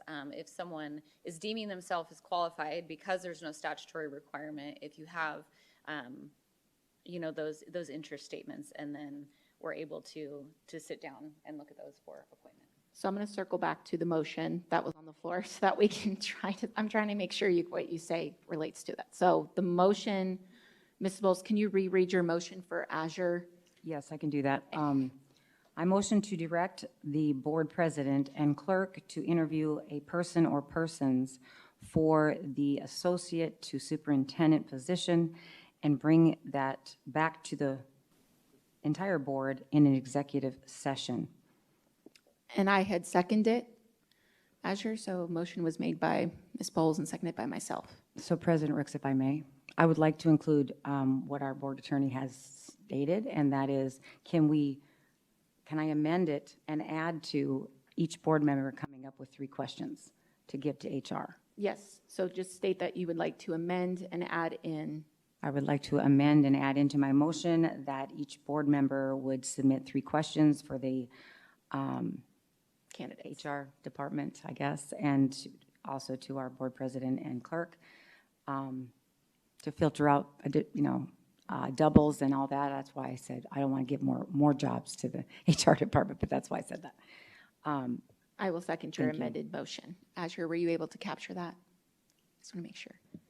I'm almost there. Give me just Okay. one moment. Okay. President Rooks, I just have a clarification on the motion and what the process is. In this process with those questions and so forth, in this process, you and Ms. Proudfit would be asking the questions, and then would you be bringing forward all, let's say 10 applied, you'd be bringing forward in executive session all 10 individuals for then the board to decide, or will you, the two of you together, be looking at all 10 of those candidates and be bringing forward just one or two? I think the motion that Mrs. Bowles had made was interviewing candidates and bringing back, is that what you said, Ms. Bowles? I'm trying to remember your verbiage. Yes, I said to interview a person or persons for the associate to superintendent position and bring that back to the board, the entire board, in an executive session. So I guess the question would be, and maybe we can include this in the question process, is we can bring back certainly a summary, or we can work with Ms. Vissendaner to bring back three of the top candidates, much like when McPherson, they didn't bring us all the candidates, they brought us back the top three that they felt were most qualified and the best fit, and we can work with Ms. Vissendaner, or bring back everybody. If I may, Mrs. Rooks? Yes. Members of the board, doesn't need to be in the motion, but I want you to understand, I do believe that all the members of the board should have access to anybody's letter of intent. And if they, like one stands out and that's not one of the three that you're going to bring back, they can certainly state their reasons for that. But you should be able to have access to everybody. Okay, thank you, No offense, Susan. I'm sure they all trust you. Thank you, Susan. I want to make sure I say this. I was just restating that because I wanted to make sure everyone in the community understood that as well, in that it wasn't that we were handing all authority to folks, that it would be brought back to the full board so the full board can have input on that. So thank you. Okay. Are you good, Azure? Okay, here we go. Move to direct the board president and board clerk to initiate the process of soliciting letters of intent for an interview process to bring back to the entire board in an executive session, with each board member submitting 3 questions to be included in the process. With a motion by Ms. Bowles and a second by President Rooks. Yes, I don't know if sorry. that captures what, which part? all of it? It It does? Susan Okay, said we're good. perfect. Yes. Okay, thank you, Susan. Thank you for being here, Susan. All right. And Azure, if you could run us through a voice vote, please.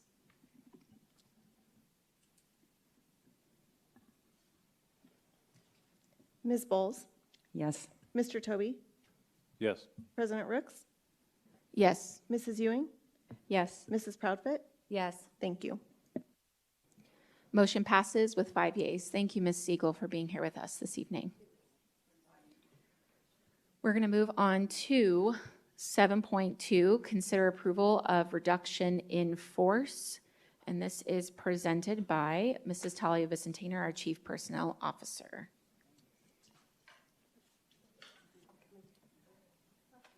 There we go. We'll clear the way. I'll see you tomorrow. I'll talk to you tomorrow.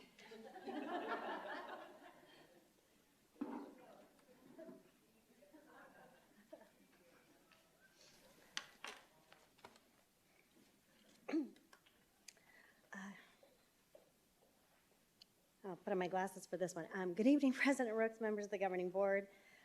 This evening, item number 7.2 is with regards to the reduction in force. The individuals that we are addressing in this particular reduction in force were brought up during the February 18th meeting in terms of the positions that were reduced. There was 20 positions that were considered. Of the 20 positions, 13 of them were open. So that means we're going to close those positions and not be able to fill them for next year. 5 of the positions had only single individuals in them, so those individuals were noticed that we would be reducing their positions for the next school year. But we had 4 individuals in the remaining 2 positions, so 2 and 2. We conducted the reduction in force rubric on those individuals and were able to identify the 2 individuals that we would be reducing their positions. So we are just bringing forward this evening for the board to approve that process. Thank you, Mrs. Vicentainer. So we don't have any public comment on this line item. Mrs. Ewing, do you have any questions? The only thing I really want to say, I appreciate you bringing this, well, not, this isn't a line item that we want to bring forward, but I just want the community to know that this action is difficult to take just because it does involve people, and we are so proud of all the efforts and really love all of our employees. And so this is not an easy decision, and we realize that we are talking about people and positions, and they're still members of our community.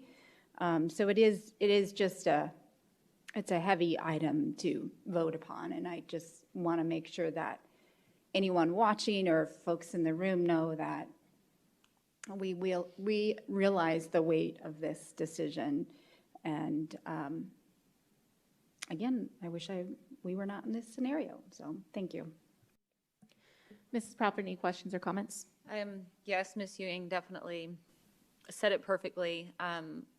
Cabinet and everyone has worked really hard to minimize the impact of what we're facing. And that being said, also realizing that the 7 human beings that we're talking about tonight, that we just understand the gravity of it and are mindful that again, we're talking about people. We're not just talking about numbers or reduction or even positions. We're talking about human beings in their lives, and we don't take that lightly. I want to, Cabinet's been really tasked with an impossible job of having, guys, $21 million.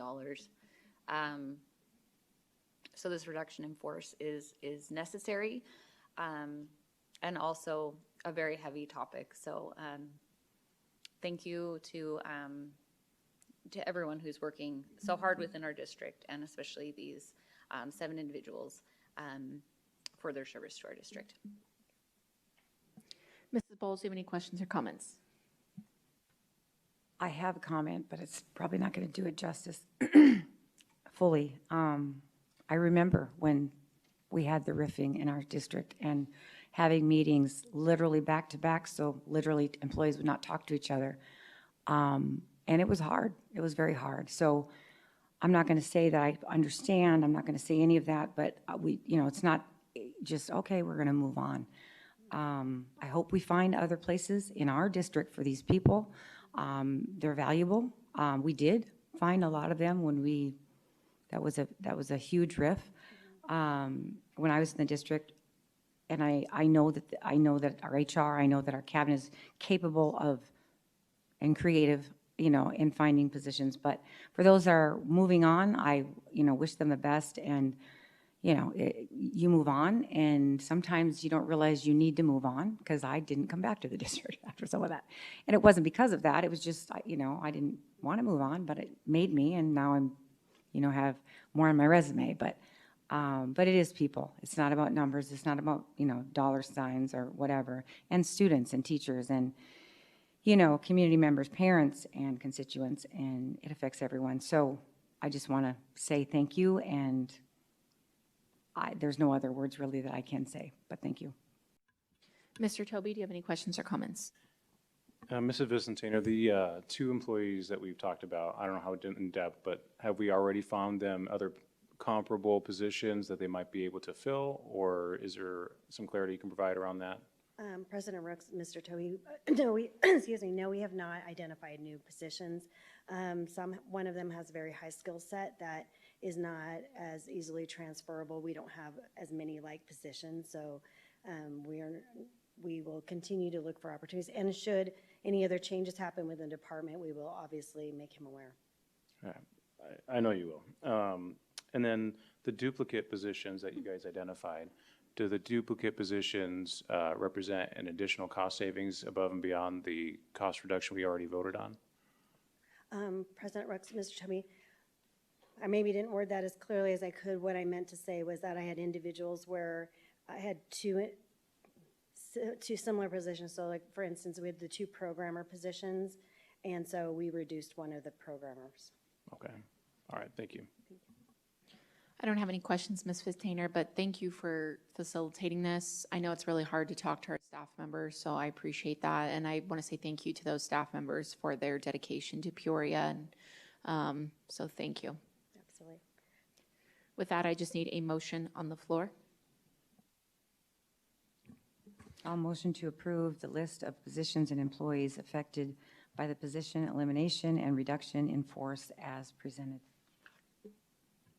I will second. So we have a motion made by Mrs. Bowles and a second made by Clerk Proudfit. And if you could run us through a voice vote, please. Mrs. Proudfit? Yes. President Rooks? Yes. Mrs. Ewing? Yes. Mr. Toby? Yes. Ms. Bowles? Yes. Thank you. Motion passes with 5 yeas. Moving on to 7.3, consider approval of dates to be designated as furlough days for fiscal year 2027. Mrs. Talia Vicentainer again, welcome. Thank you, Governing Board. Mr. President Rooks, we had, so last board meeting, we had been asked to bring back some proposals for furlough days. The good news is I had lots of times to practice this presentation yesterday. As some of you witnessed, we were able to provide our administrators the opportunity to give us feedback on this as well. I'm happy to say that because of those presentations, we were able to come forward with an additional proposal that we think addresses what we thought were going to be some of the larger pain points and also meet some of our other criteria. So from there, I'll go ahead and start in. So as I mentioned, on February 18th, we adopted a budget reduction that included 3 furlough days. And we were bringing, so that's what I'm bringing back tonight as for consideration. We had at least 3 criteria that we were trying to achieve as we looked at possible dates. Number 1, we knew we wanted to minimize the impact on instructional minutes. This really comes about as we started to do the math and look at some of the thin margins we have with regard to how our scheduling is set up for, especially for our high school and junior high. Elementary, fortunately, has instructional minutes that more than have some capacity for changes. Not good for because of a furlough opportunity, but just meaning that there's a lot of great instructional minutes that are happening at the elementaries. The high schools, because of the block schedule and making sure that you are essentially taking an entire year of instruction into one semester, then those minutes are very tight, meaning so that each day or each class has a larger impact when you reduce that class. So we had to do some math and some calculations to make sure that any choice that we bring forward or any proposition we bring forward, we were able to address the need to meet the instructional minutes for all of our programs. We also wanted, because of the fact that we had adopted furlough days that said that they were going to maximize, be about $1 million per day, that meant that essentially all staff needed to be working on that day. Thank you very much. I should have brought it with me. What that did was it took us from a 261-day calendar down to about 182 possible days that we could look at to then maximize the savings for that if we applied a day to a furlough day. The third impact we looked at is we also tried to look at where we have larger breaks. Our classified staff who are hourly, when they don't work, they don't get paid. And if we don't have paid holidays to offset some of that, it would have a bigger impact. As a result, that meant that we would stay away from what looked like potentially obvious days for most staff, and for minimize impact on instruction, because they would usually back up into either the holiday breaks, the Thanksgiving break, spring break, those types of things. So we tried to look for opportunities that would drive that, minimize that impact per paycheck. So again, we just kept in the math just as a reminder and recognizing the impact that these furlough days will mean to staff. So we roughly estimated somewhere between 1.5% to 2% impact for the 3 days as a reduction on the salary overall. We did also discuss in the last meeting and have confirmed how we have treated the furlough days in the past is that we impact that paycheck. We don't spread that reduction across the entire year. So that also means that whatever dates we choose, the next paycheck will see the reduction of the value of that day. So we wanted to make sure that we could bring forward some production. I have slides first, just for those who are watching online. We also then have attachments that have the visuals, so that way you can look at a calendar. So you can help see then how these dates played out. The first date that we had brought forward and looked at was, as we looked for non-instructional days, was July 31st. This is one of the first days of the year, of the school year, that all staff will be working. We do know the challenges are because it is right before school starts, and it reduces the number of days our certified staff have to prep for classrooms. And we did receive the feedback from staff that they were concerned that we would pick this day because they knew it would be, we knew they would work anyways. And while that is not our intent on picking that date, really our intent was to try to minimize the impact on the instructional days. So the next date we looked at was September 8th. We had chosen, proposed this date because it's one of those days that there's not that many days off in September. It does attach to the Labor Day holiday. It is earlier in the year, so we had originally thought that would be a positive thing because the high school teachers can make up any instructional time they need to make. So what we had calculated from an instructional time, for any furlough day that is taken during an instructional day, we need to offset with the 4 professional development days. And I'll talk about that in our proposal 3 a little bit more, why we made some shifts due to that calculation. The last date we picked was Friday, April 23rd. We thought this was actually probably the best of the worst, solutions. Reasons why: currently it's a paid holiday. We had identified that date on the calendar originally to be a paid holiday. And so what we would do is turn it from a paid holiday into a work day. So then all staff would be scheduled on that day, then furlough it, but move the paid holiday over into the Thanksgiving break and add it up to the day after Thanksgiving. So then that week would now have 2 paid holidays for our classified staff as opposed to just 1. So that is proposal 1. Proposal 2 is essentially has the Friday, July 31st and Friday, April 23rd, but instead of the September 8th, we looked at November 3rd. There had been discussion during that meeting about choosing election days so that we had the most staff available to vote. And but some of the challenges that actually came up yesterday that I thought was really good feedback was, once you throw a Tuesday off, then that Monday tends to be a high absentee date. So concern about, would that be a valuable day for staff and for our students if we have a lot of absenteeism that day, both by students and potentially staff.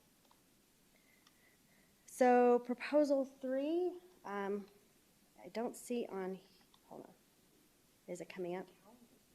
It's on a calendar. Okay, so what I'll do is I'll jump to the calendar views. Calendar 1 is, option 1 is the calendar 1. You can see the dark red coloring on the July 31st.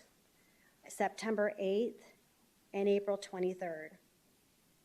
On this option 2 calendar, you see the dark red on this July 31st, November 3rd, and April 23rd.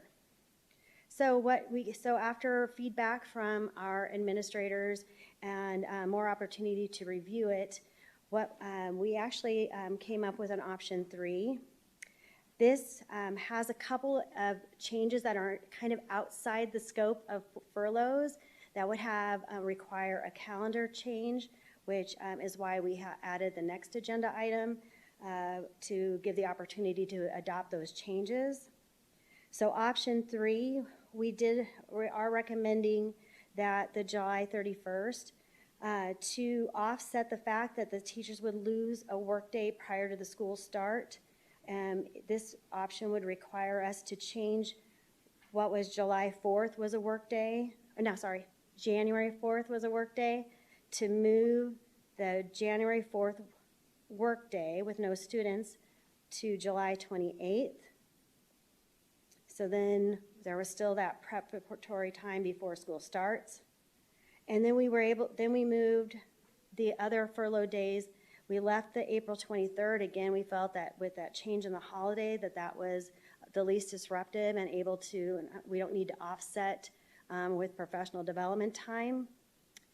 And then based on feedback from administrators, if we were going to reduce professional development time, they asked that we would do that during second semester, not during first semester, stating that the first semester is really critical for setting up the year, reviewing materials, and really setting the stage for the school year. And as you moved into the latter part of the school year, professional development shifts a little bit, and a lot of times it becomes additional work time. So they had recommended then utilizing May 12th. May 12th was scheduled to be an early release day. So the recommendation is to remove the early release off for professional development off May 12th, make it a full day, then furlough it. And then to address that, then we would have to change 4 of the early release days for the high schools second semester, which the administration felt would be more amenable to the process.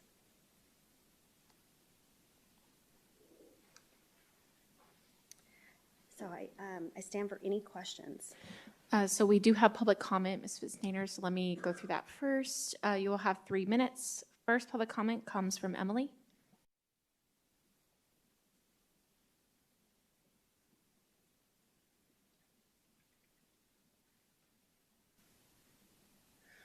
Good evening again. Obviously, it's very frustrating and upsetting that we have to have furloughs for the staff, administrators, teachers, and also it impacts families as well, especially families who need to find childcare. They may have to take off of work or pay someone to watch their kids, so the whole community will feel these furloughs. I do think I like the idea of having November 3rd off. I know many board members have been vocal about the importance of voting, and so I think maybe having that might encourage people to vote more, not only, employees of PUSD, but 18-year-olds who just are voting for the first time, and maybe even families who, if they have to take the day off, maybe they'll go to the polls as well. So I just saw this third proposal, so I understand that administrators may like that one more. So I think between 2 and 3, but again, that civic duty, getting people to vote, I think is really important. So I'd maybe consider that one. Thank you. Next public comment comes from Trina Berg.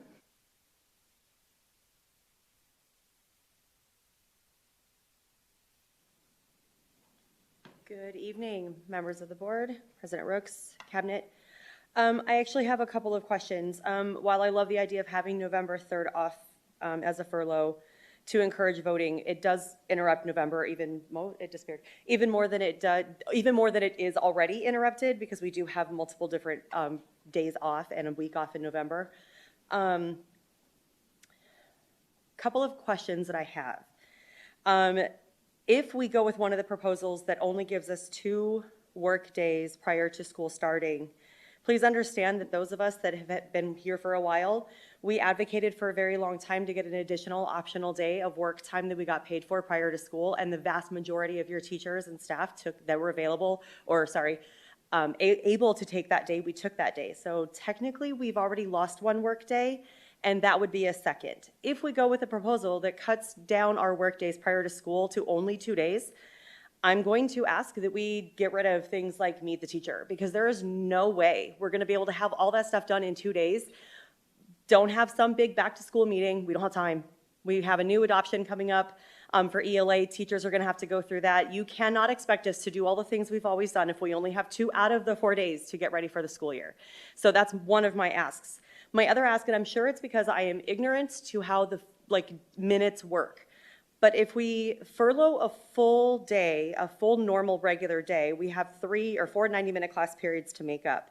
The difference from an early release to a normal day is a 30-minute difference. So my classes, instead of 90 minutes, are 60 minutes.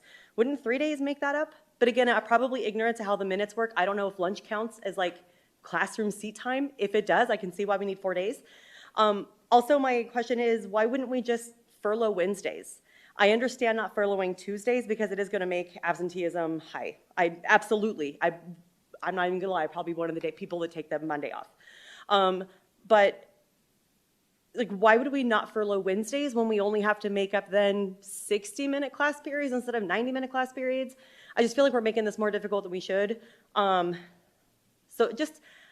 I feel like we need more clarification on some of these decisions and why we're making them, and I really, truly do not understand the 4 days for one furlough day. I don't know. So if I could please have someone explain that to me, like in simple terms, bring out the crayons, because I've tried to understand and I cannot. So I need someone to very simple language explain this to me. And I feel like I'm fairly knowledgeable of things, and I do not understand this one. I appreciate the third option. I also do think that classified is going to get hit really hard. Having an extra day in November would hit them hardest. So it would be probably behoove us not to do that to our classified staff in November. So thank you. Last public comment comes from Devin Mosler. Good evening. I honestly would really like the board to just reconsider the decision of imposing 3 furlough days on the staff. The proposed July 31st furlough will critically interrupt the planning, preparation, and training our staff desperately needs to effectively prepare to welcome students back to school. We potentially have a new ELA adoption, and that is a heavy lift. I mean, in the past, we've even had vendors come out and provide that training, and we're somewhat at the mercy of when they're available to provide that professional development. We've also tried doing the train the trainer model, which can be effective. But the thing is that we need the time. We need the time to provide that training. We also, as Trina mentioned, we have Meet the Teacher Night at the K-8 campuses. We have staff meetings. We also, teachers have to set up their classrooms. I mean, oftentimes the carpets are cleaned, walls are painted. It's a disaster when we get back. And it's a huge heavy lift to move all the desks and chairs and bulletin boards and all the things to get prepared for kids. Not to mention technology. Every year, technology is a nightmare, and it takes time, and we have to rely on our IT guys to have time to come and help us get things set up. It is just a gigantic lift that we are placing on our teachers with less time. And so I really do just ask that you reconsider 3 furlough days. I mean, maybe scale it back to 2. And avoid taking that July day from our teachers. Thank you. That concludes our public comment. Ms. Vicentino, you can welcome back up. Mrs. Ewing, do you have any questions or comments? I know I've had a couple people reach out to me and ask about that protected workday prior to school starting. So can you talk a little bit about that, and was that put into the thinking for this, like at least proposal 1 and 2, because I know you didn't put option 3 together until after you spoke to the principals? President Rooks, Mrs. Ewing. Excuse me, of course I'm going to cough, I start coughing in. We did. One of the things that I felt was really strongly recommended was to look at the beginning of the school year and the end of the school year where we did not have instructional time. And so, again, trying to minimize the impact on the students. I mean, it is a furlough. It's going to impact the employees no matter what. We didn't love the 31st, but we felt that in terms of minimizing impact on students, that was a better choice than others, which we tried to then offset with option 3 to then provide the 3 days of learning before school starts and balance that with the loss of the beginning of the second semester. And in the option 3, I know when you added in that extra day, that took that day from the beginning of January, and I remember we had placed that back in because, especially in the high schools, there was so much that needed to happen with their scheduling of classes and so forth. And so what would be the lift on those staff members who are trying to coordinate all the new classes that the kids are going into and so forth? Just how does that work from an operational standpoint? President Rooks, Mrs. Ewing, yes, we did add that day when we brought the calendar, and we had added that day. I think this year what might have been the current school year we're in right now might have been one of the first times we've done that. I can't speak to prior years. It was greatly appreciated. That being said, as we talked with individuals and received feedback, just the loss of the day at the beginning of the year felt like it was such a big hurdle that the feedback was that January was they were willing to give up the January to make the beginning of the year more of a success. Okay, so January was better of the two options. The lesser of the two. Yes. Yeah. And so when we look at Meet the Teacher, because I know that I do know it's a lot to ask of our staff to furlough a day as they're being asked to prepare for the Meet the Teacher night. There's a lot of things that they have to have their classrooms looking like. So what would that look like if we were to cancel that Meet the Teacher? Are there specific things academically that Dr. Hernandez might talk about that would make it challenging? President Rooks, Mrs. Ewing, I think the value of Meet the Teacher, I'll put my parent hat on for a second, is that opportunity to continue to strengthen the partnership between family, home, school. Meeting the new teacher for the very first time can be a very anxious situation for not only our students, but also families. And so that opportunity to get acquainted with new halls in the school, if I'm new there, new classrooms, a new wing I might be in. It might be my first time as a student transitioning between classrooms and not being in just having one teacher. It's the opportunity for parents to breathe a little bit more, meet the teacher that will be with their child for a lot of hours during the day. It's also an incredible opportunity for parents to have access to our curricular resources to get to put their hands on the materials that students will be using in the classroom. So it is a significant opportunity that we provide that family to home connection that would be a hard thing to let go of, in my opinion. Okay, and then with regards to, just since you're over there answering questions, with regards to the ELA adoption, should that go forward, I certainly want to make sure all of our staff are up and training and so forth. What type of time frame do you feel like you'll need for the professional development prior to school starting? President Rooks, Mrs. Ewing, the time frame will be dependent upon the grade levels that we select for the adoption. So if you'll recall, we've spoken about our most urgent is K-5, even though we're looking at a PK-12 recommendation, so purchasing now. It is also an option to purchase K-5 and roll out incrementally, so the time that we would need with the teachers that we would need could look differently. There are also other opportunities that we could consider in how we provide that training, how much of that training is provided and when. So I certainly would not advocate that we hold the ELA adoption as a negative to which days are selected. I believe it would be in our best interest to separate those things apart from one another. I know that's really hard to do, but I don't want to have the opportunity, presented that because because of the adoption, it is a negative in any way. So I'd just like to advocate for that from a perspective of how we speak about the adoption and the opportunity we have for our teachers and students with new materials. Okay, great. And then I know that when I'm looking at option 3, I'm not seeing any of the modified Wednesdays at all on the calendar. And I know that that's probably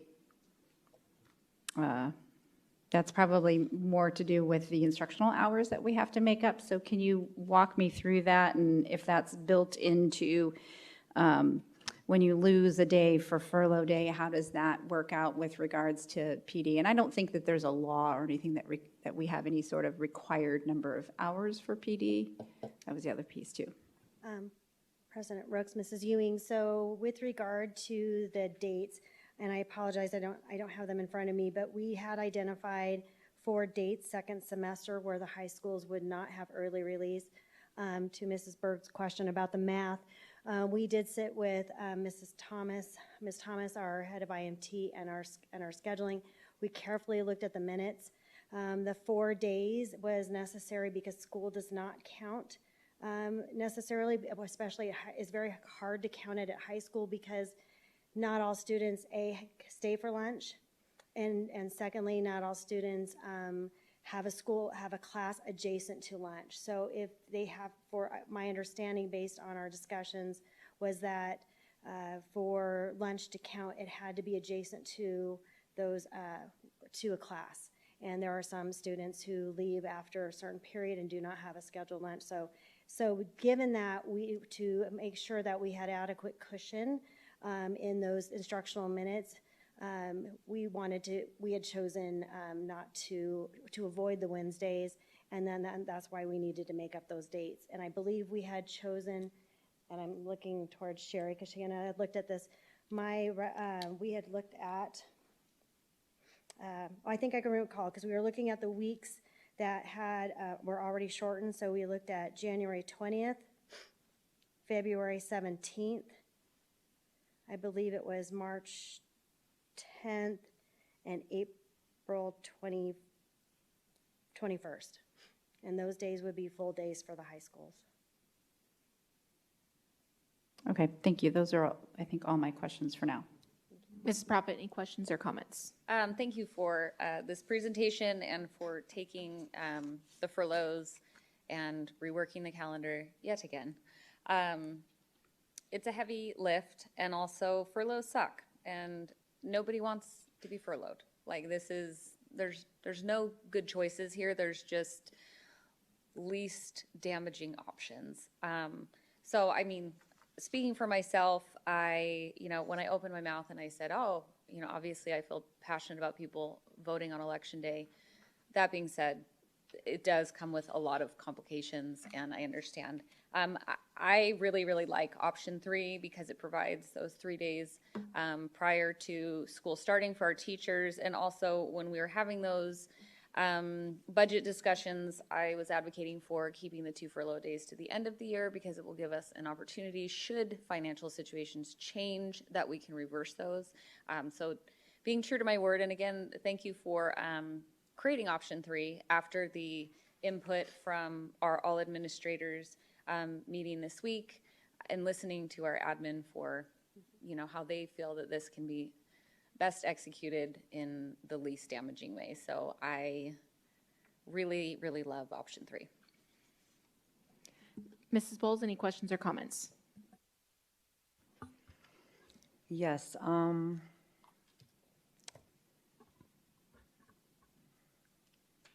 First, I would like to state that November 3rd, I don't even know if I was the one who brought it up, or somebody up here, all one big day, but I don't think is a good day to have no people at work, and a couple of reasons for that. One main reason is our constituents have to then be home with their children because they're not in school. The other is, I think it's on a Tuesday. I can't see that without my glasses. Yes. What was already brought up, and that is, it's a no-brainer that if you have a furlough day or an off day in the, toward the beginning of the week or the end of the week, we have less in attendance, so that was already brought up. And so for that reason, I do not want to vote for the November 3rd, but calendar. And then my question is, I'm sure you've answered this a little, so just, you don't have to go into a long explanation. I'm familiar with how many days we have to have children in seats to be paid from our ADE. And I appreciate, I think you said that we are not interrupting learning. That has to be our number one focus, right? And I can't imagine that it's not, but I, out of obligation, want to bring it up. And is there any reason that we would not be able to do that in any of these calendars? And that being meeting our amount of time we are teaching students. Oh. Is there any of these that we are having to President Rooks, back away from that? President Rooks, Mrs. Bowles, we would not have brought any options forward that did not meet the instructional minutes. So thank you for asking that question. And I probably had that on a bullet point that I skipped. No, So, yes. you're great. I only really ask the questions, not because I even sometimes don't know the answer. Sometimes I don't know the answer, but it's mainly for the public that are listening, so they can hear that. So you're not getting a million phone calls or whatever. But Yeah. I knew that, you know, you guys had covered that, and I don't want to say that not on your part. Thank you. And then I want to bring up something. Lisa Fink, who is in our state legislature in this school district, one of our state legislatures, she has a bill right now. I don't know where it is at right now because there's a lot of things going on down at the Capitol, like I think 200 or more, and that's the most we've ever had. But her bill is, if you want to look it up, HB 2032H, and in a nutshell, it is pushing testing farther in the school year. That may coincide with some of our calendars, and I didn't know if really staff, again, getting the information out there, that could help. And some of these calendars suggested, you know, testing days in high school and all those other things that we have to take in consideration when we're creating calendars. I think that's the only questions I have. Thank you. Mr. Toby, do you have any questions or comments? Just a couple of questions. Are we able to zoom in on any one of those calendars? Just for everybody, I can see a little more detail. I guess question is, for professional development days, we're giving credit, 2 hours of credit for each of those Wednesdays, if I'm reading or understanding that correctly, the dates that you listed off in the second semester. President Rooks, Mr. Toby, I don't know that it's exactly 2 hours. I guess in question of, are you referring to the instructional minutes or in referring to the hours in the day? In order to provide that level of instruction while there is furloughing of the professional development Wednesdays, could you just elaborate a little bit more on that one? Because I just want to make sure I understand that as well. So I don't have the, yes. So based on the meetings and the conversations with regarding the math with, when you remove an instructional day, so we're removing, I think that's, let's see, I'm doing, you're making me do HR math. So give it, I think it's approximately 270 minutes, right? 4 times 9 is 36, so 360 minutes in a high school if they go all day long. We are trying to address, you know, the majority of students, not obviously the one-off students who maybe only have a PE class and then lunch or something like that on their schedule. You know, those instructional minutes will be, you know, we're not trying to address that with the removal of the professional development days. It was more of that time that to meet the minutes. We also just, and thank you for asking a question because I don't think I talked to this point as well, is that we had also wanted to create just a little bit of extra cushion in case anything else came up. If we have any other disruption with the furlough days, if we pick an instructional day, any other disruption to the calendar, should the school have to close for, you know, chillers going out or something along those lines, some types of water lines breaks, those types of things, then we would have to make up those minutes. So that this puts us right on that cusp of being where we will meet the minutes and feel comfortable that we have just a little bit of a cushion. Yeah, and maybe I just inferred trading out the 1 furlough days for the 4 professional development schedules, the one that you listed. So maybe in my mind, I was, 8 divided by 2, right? So another thing, I got another idea as you were talking. Modifying April 23rd, I think is genius. Making that, a furlough day and then slapping the holiday over on Black Friday, right? That's amazing to give our families a little more jingle in their pocket during the Thanksgiving holiday. Can we do that elsewhere? And my question is, as a contracted staff, are their paychecks equally spread out over the pay period? So like during spring break, they're not going with half a paycheck. Is that my understanding?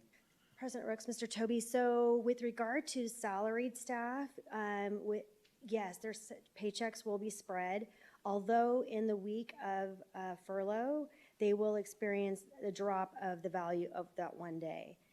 With regards to our hourly classified staff, they are not paid during those breaks, and they're not able to use any accrued time. So that is one of the reasons why we tried to do those math, that all those pieces to try to move that around.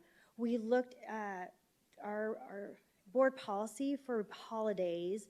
Really, I mean, we could technically move around some other holidays. We don't have too many other options during the school year.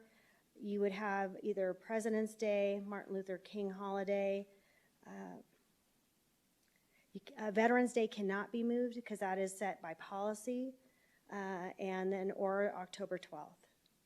Right, and I wouldn't want to mess with any of the federally protected holidays, but when you were talking about swapping out April 23rd, what came to mind was, can we make November 23rd, for example, a work day and then furlough it? We're not missing out instructional time, and they're going to have that time off anyway. You know what I mean? But that doesn't sound like it'll work for hourly staff. President Rooks, Mr. Toby, what would happen, because it's not technically a work day, it wouldn't end up, we're not swapping out a work day, so to speak. So since it's a non-work day, we would essentially be adding a day to take away a day. So it would have 0 impact on the budget. Gotcha. No, I appreciate that clarification. Just when you were talking about April 23rd, it just started the creative juices going. So Absolutely, this could be dangerous. I mean, if you can, we welcomed all feedback and said, we're not married to any one proposal. We were just trying to make sure we could maximize. All right, thank you. I just had one question, and I know it was brought up when I was sitting in here. In regards to when they're starting school in July, if it's possible to have our cleaning service company crew to clean the classrooms sooner. I know that was brought up, so I just wanted to see if we could possibly do that so that the rooms are ready for when staff come back, so that it's not affecting those 3 days, so that it's just completely ready to go. So I just don't know if we can do that. Okay, I like that. I liked that idea. Okay. Yeah, that's kind of the only question I had. I do appreciate the option 3, because I know what it was also brought up of looking for days in the second part of the year to move to. So I appreciate you guys giving us that 3rd option to try to see of doing. Yeah, so that's kind of where my thoughts are. I do agree we need those 3 extra days in July. Yeah, for the beginning of the school year and enough time for teachers to set up and everything. I understand the 4th day, it makes it really hard. But I would love to see ideas of how to support the schools and the staff when they are setting up those three days. I don't know, reaching out to the community, parents. I know a couple of years ago, some parents that I knew that volunteered at Zuni Hills to paint the teacher work lounge, the walls. And so maybe we can do some type of, Mrs. Airy walked away, I don't know where she went. Okay, I was gonna, sorry, put you on the spot. I was gonna say some type of media campaign type of thing of seeing if community members, organizations that we have, parents, anybody who wants to contribute in helping set up classrooms for teachers. I don't know if that's something that we could look at. I mean, because we have so many great organizations that, see if that's something we can due for those, losing that extra day. So that was the only thoughts that I had, but I'm leaning more towards the option 3. Thank you. So, board members, do you have any further questions or comments? That, I just need a motion on the floor. I move to approve option 3 dates as designated furlough days as presented. I will second.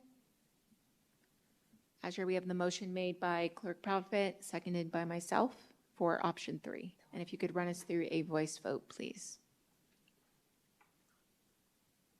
So I move to approve option 3 dates as designated furlough days as presented. Yes, that's correct. Mrs. Proudfit? Yes. Ms. Bowles? Yes. Mrs. Ewing? Yes. President Rooks? Yes. Mr. Toby? Yes. Thank you. Motion passes with 5 yeas. Thank you, Mrs. Vicentainer. I appreciate it. Moving on now to 7.4, consideration to amend and ratify the 2026-2027 school calendar. So we have Mrs. Airy walking up to present, and we don't have any public comment on this line item.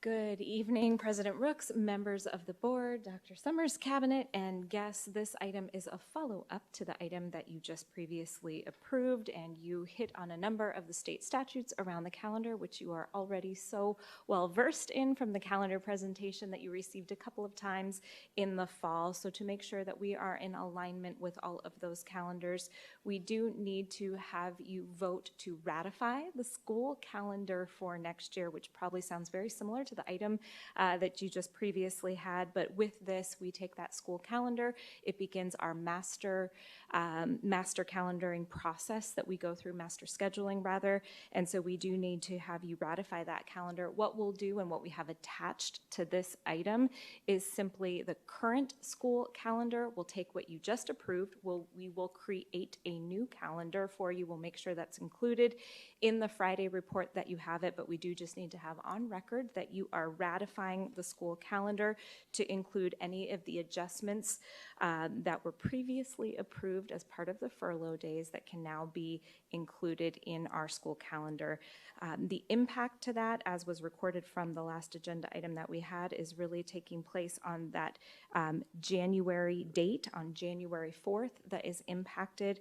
We had returning on the 5th for the start of that semester. We now have returning on the 4th, and so we will have to have you make a motion to ratify the calendar with the changes as outlined so that we have that recorded for record.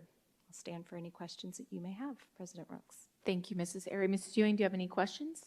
I don't. Thank you. Ms. Profit? Mrs. Bowles? I'll wait until after, I'll wait till the end of the meeting. Okay.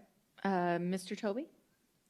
I just had a quick question of when we're going to be possibly viewing and looking at the modified Wednesdays and the calendar, because I know a lot of parents have been posting online about that, so I just wasn't sure.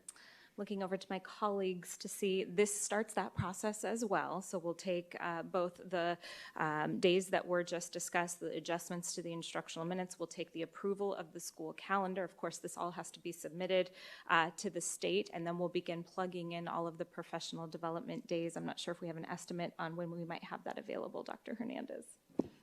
President Rooks, so we had it ready to go, had all the feedback collected from administrators and their leadership teams, had it drafted, ready to go. And then when this came to us, we paused on publishing it any further than that. So we'll rinse and repeat, create the draft, get the feedback, double check to make sure we haven't missed anything, and then we'll go forward with the release. Okay. Will that be brought to the board at some point, or will it just be released to the community? It will just be released. Okay. Alrighty. Okay. That's the only question I have. President Rooks, if I may? Yes. I move to approve and ratify the amendments to the 2026-27 school calendar as presented. I will second.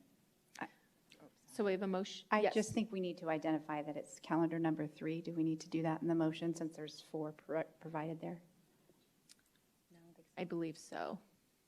President Rooks, if I may, Mrs. Ewing, attached to this item, we only have the current year calendar, so it would be helpful if maybe the motion might be amended to state that you would approve a ratification to the 26-27 school calendar that would include the adjustment for January 4th, 2027.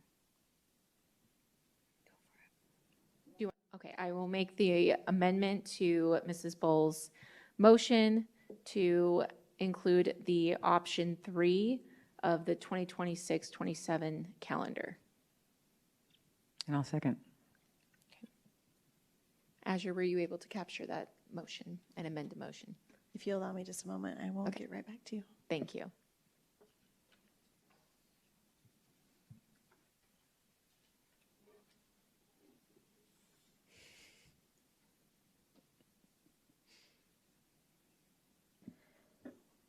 So I have moved to approve and ratify the amendments to the 2026-2027 school calendar as presented in option 3.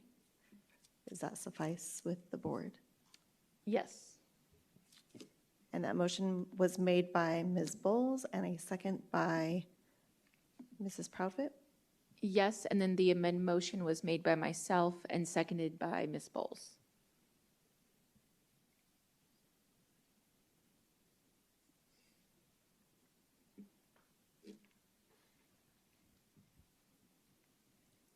President Rooks?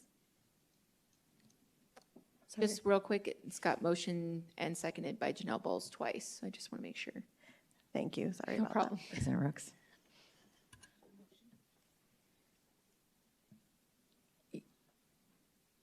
Are we ready for a voice vote then?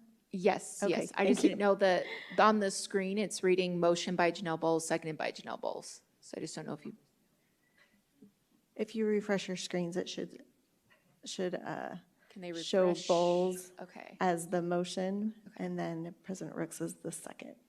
okay. It's still showing up on their end over there as Bowles.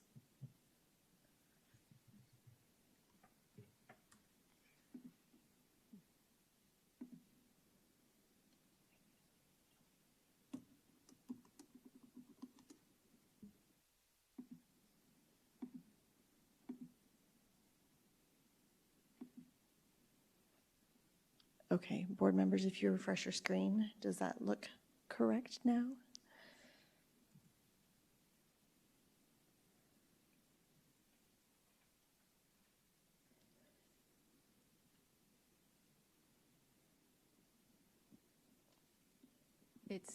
Sorry, Azure, it's still on the screen. Okay. We are having some technical difficulties with our Okay. software as it's at the end of its life cycle. Okay. I will make sure that that is recorded, and if it does not record properly due to software issues, it will be corrected. Okay. So I do have moved to approve and ratify the amendments to the 2026-2027 school calendar is presented in option 3, with a motion made by Ms. Bowles and a second by President Rooks. Okay, thank you, Azure. Of course. You Voice can now vote? run us for a voice vote, yes. Yes. Mrs. Ewing? Yes. Ms. Bowles? Do I have to say yes twice? Yes. Mrs. Proudfit? Yes. President Rooks? Yes. Mr. Toby? Yes. Thank you. Motion passes with 5 yeas. Thank you, Mrs. Airy. Moving on to 7.5, consider approval of the performance pay plans for 2025-2026 and 2026-2027 school years. Mrs. Nader, welcome back. Thank you, President Rooks, members of the governing board.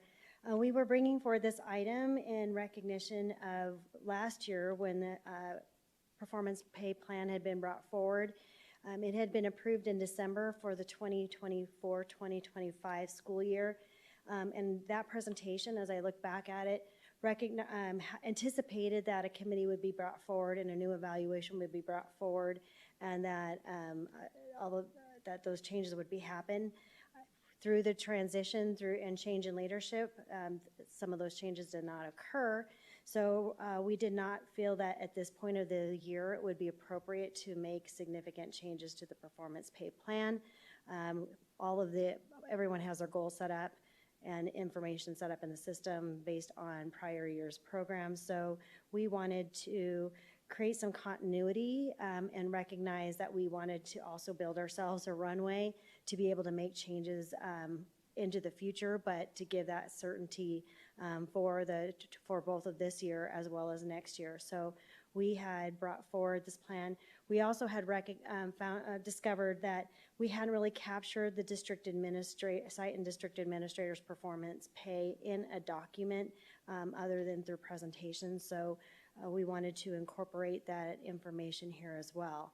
So the goals are essentially set up the same with the recommendation to be spread between the performance classification of the teacher's evaluation, the district graduation rate, as well as the score by the individual teachers on their student learning objective, which we usually just refer to it as the SLO. The other information in the policy really goes back to all of the laws and information regarding how the classroom site fund and the student support services performance pay came about.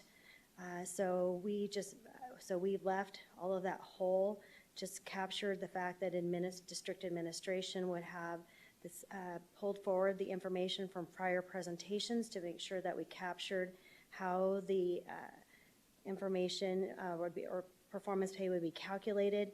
We also recognize that the program was suspended for administration for the 2026-27 school year based on the budget reductions.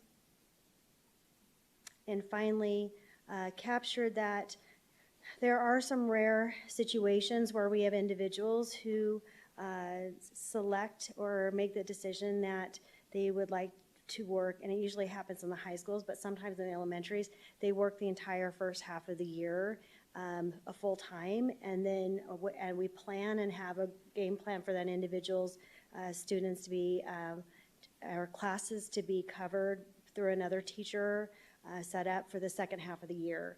So those individuals who meet all their goals and continue the work and provide a valued service, we wanted to be able to provide them with the option for the performance pay if they worked out the entirety of their contract. So this would be a contractual obligation of ours to make sure that those individuals, we give them a contract for just the time period that we have agreed that they will be employed. Again, it is a rare situation, but we have had those situations where individuals who teach very unique subjects have stayed on to help us out as we needed to build a little bit more time for transition to a new program. Great, thank you so much. Mrs. Ewing, do you have any questions? I don't. I just appreciate you giving us detailed description, and then just really making sure that all of our employees understand that we have great value of them, and just really making sure that there's full continuity of the performance pay plan, and that there's not a lot of questions around it, because it's definitely needed to be changed. So thank you for bringing this forward, and thank you for thinking about all of the employees, even those that don't necessarily fit the same contract hours like majority do. Thank you. Mrs. Profit, do you have any questions? Yeah, I truly believe kindness is clarity, and this, I think, clears up a lot of questions. And so thank you. I don't have any questions. Mrs. Bowles, do you have any questions? I just have a clarifying question. Did I hear you say that we were not capturing administrators' performance pay? President Rooks, Mrs. Bowles, so we have had PowerPoint presentations. We didn't have a document per se that said the administrator performance pay in a document that I could locate. So I felt it would be good to pull it all together, and because all the rules in terms of how you qualify and those types of things don't usually get outlined within a PowerPoint presentation, and so this allows that clarity of where do all the guidelines and what criteria needs to be met. Okay, thank you for taking the time in the details. Yeah, I don't need to say any more to that, but I want to just give a shout out because I switched positions in the district in mid-year. I was one of those people that got paid January to May and then came back for another position in the fall. But yeah, if you've been in the district any time, or I think other school districts, that's kind of a a thing everywhere. So thank you. Mr. Toby, do you have any questions or comments? None for me, thank you. I don't have any other as well, but thank you, Ms. Vicenteri, for you and your team for putting this together. I appreciate it. Thank you. So with that, I just need a motion on the floor. I will motion to approve the performance play plans for the 2025, 2026, and 2026, 2027 school years as presented. And I'll second. So the motion made by myself, made by Mrs. Bowles. And Azure, if you could run us through a voice vote, please. Mr. Toby? Yes. Mrs. Ewing? Yes. Ms. Bowles? Yes. President Rooks? Yes. Mrs. Proudfit? Yes. Thank you. Motion passes with 5 yeas. Thank you, Ms. Vicente. Thank you very much. Moving on to 7.6, consider approval of new cooperative contracts for fiscal year 2026. We have our superintendent, Dr. Casey Summers. Thank you, President Rooks, governing board members. So apologies for the fill-in role since Mrs. Rodriguez is not here with us this evening, but this item before you includes 3 cooperative contracts that include vendors that will provide the following products and services as you see listed in the agenda. And if you have any questions, we'll do our best to respond. Thank you. We have no public comment tied to this line item. So Mrs. Ewing, do you have any questions? I do not, thank you. Mrs. Proudfit? Mrs. Bowles? Mr. Toby? I don't have any either, so I just need a motion on the floor. I will move to approve and ratify the addition of the cooperative contracts as listed. I will second. So a motion made by Mrs. Ewing, seconded made by Mrs. Proudfit. And Azure, can you run us through a voice vote, please? Ms. Bowles? Yes. President Rooks? Yes. Mrs. Ewing? Yes. Mr. Toby? Yes. Mrs. Proudfit? Yes. Thank you. Motion passes with 5 yeas. Thank you, Dr. Summers. Moving on to 8, secondary discussion item 8.1, review of advertising and promotional material procedures, policy 3-201.b, and board direction. Dr. Summers is presenting. Thank you, President Rooks, governing board members. So by way of some background on this item, and the reason we don't really have a PowerPoint and a big in-depth presentation here for you is this occurred it was right as the agenda was getting ready to publish. So essentially there was a question that came forward from one of the vendors in our community who was advocating to advertise their service. And so really we dove into this a little bit more, and I may ask Mrs. Airy to help complement just a little bit of this description. But what you have in the agenda item is a link to our advertising webpage. So if we can click on that link, that would be great, just so that we can look at exactly how that, is it taking us there? Thank you. Okay, so the essential information that you're looking at on this webpage demonstrates what the options are for advertising within our schools and district. And we follow and have traditionally followed a process to approve or reject advertising based on content that is appropriate for our students and the community. So you see below the advertising rate sheet, special events, print magazine. I won't refer to all of those details. What I think is important to uplift is that we are, as another example of our transition from prior policy into current policy, applying rules and procedures that previously under KHB and KHB-R, that regulation. And if we scroll down a little bit further on this page, you'll notice the advertising guidelines that we are currently ascribing to just based on that historical precedent. Most notably, you'll see the district and its schools will not allow advertisements that would, and I'm just going to hone in on, I won't read this whole list, but the third bullet down, promote businesses and educational institutions which compete with the same services found within the organizations of our district. And in this particular case, there is a pretty strong degree of overlap of those services that have been requested for advertisement. So as we dove into that a little bit further, And I'll just be really transparent. The specific services are very similar to sports programs that we operate in our elementary sites. One of the reasons we were holding on to responding to this advertiser is we weren't sure yet whether or not the approval from our budget proposal was going to include elementary athletics next year or not. So we wanted to kind of pause before we responded. And that was pretty much the reason for our response, was that because we are maintaining those programs, that the response that we gave to this particular vendor was based on the fact that we will still be able to offer those services as we go into next school year. But you'll also note, and if we go back to the agenda item, please. We do have, through our adoption of a new policy manual, and we can scroll down to procedure 3-201.b, facilities and outside business operations. So our current and now recently adopted policy framework, and I'll just scroll all the way to the end there, is much more open to interpretation. So you'll notice that the district may permit outside business operations and organizations to distribute promotional material. And if the district creates a limited public forum for the distribution of promotional material, the district may limit access to the distribution to certain types of organizations and impose time, place, and manner restrictions with respect to the distribution.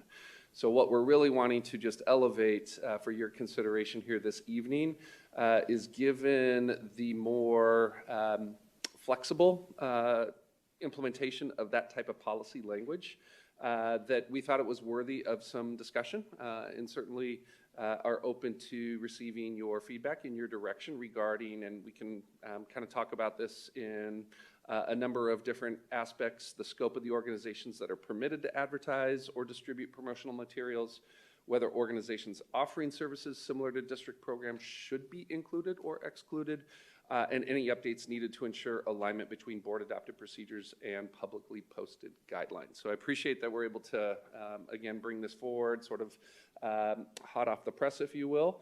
And Mrs. Airy, before I just jump in, Mrs. Ricks, is it okay if I just, did I cover most of those angles? Because I know, okay, very good. Well, we stand ready to answer any of your questions and receive direction. Thank you. Thank you, Dr. Summers and Ms. Sari. Thank you as well for backing him up just in case.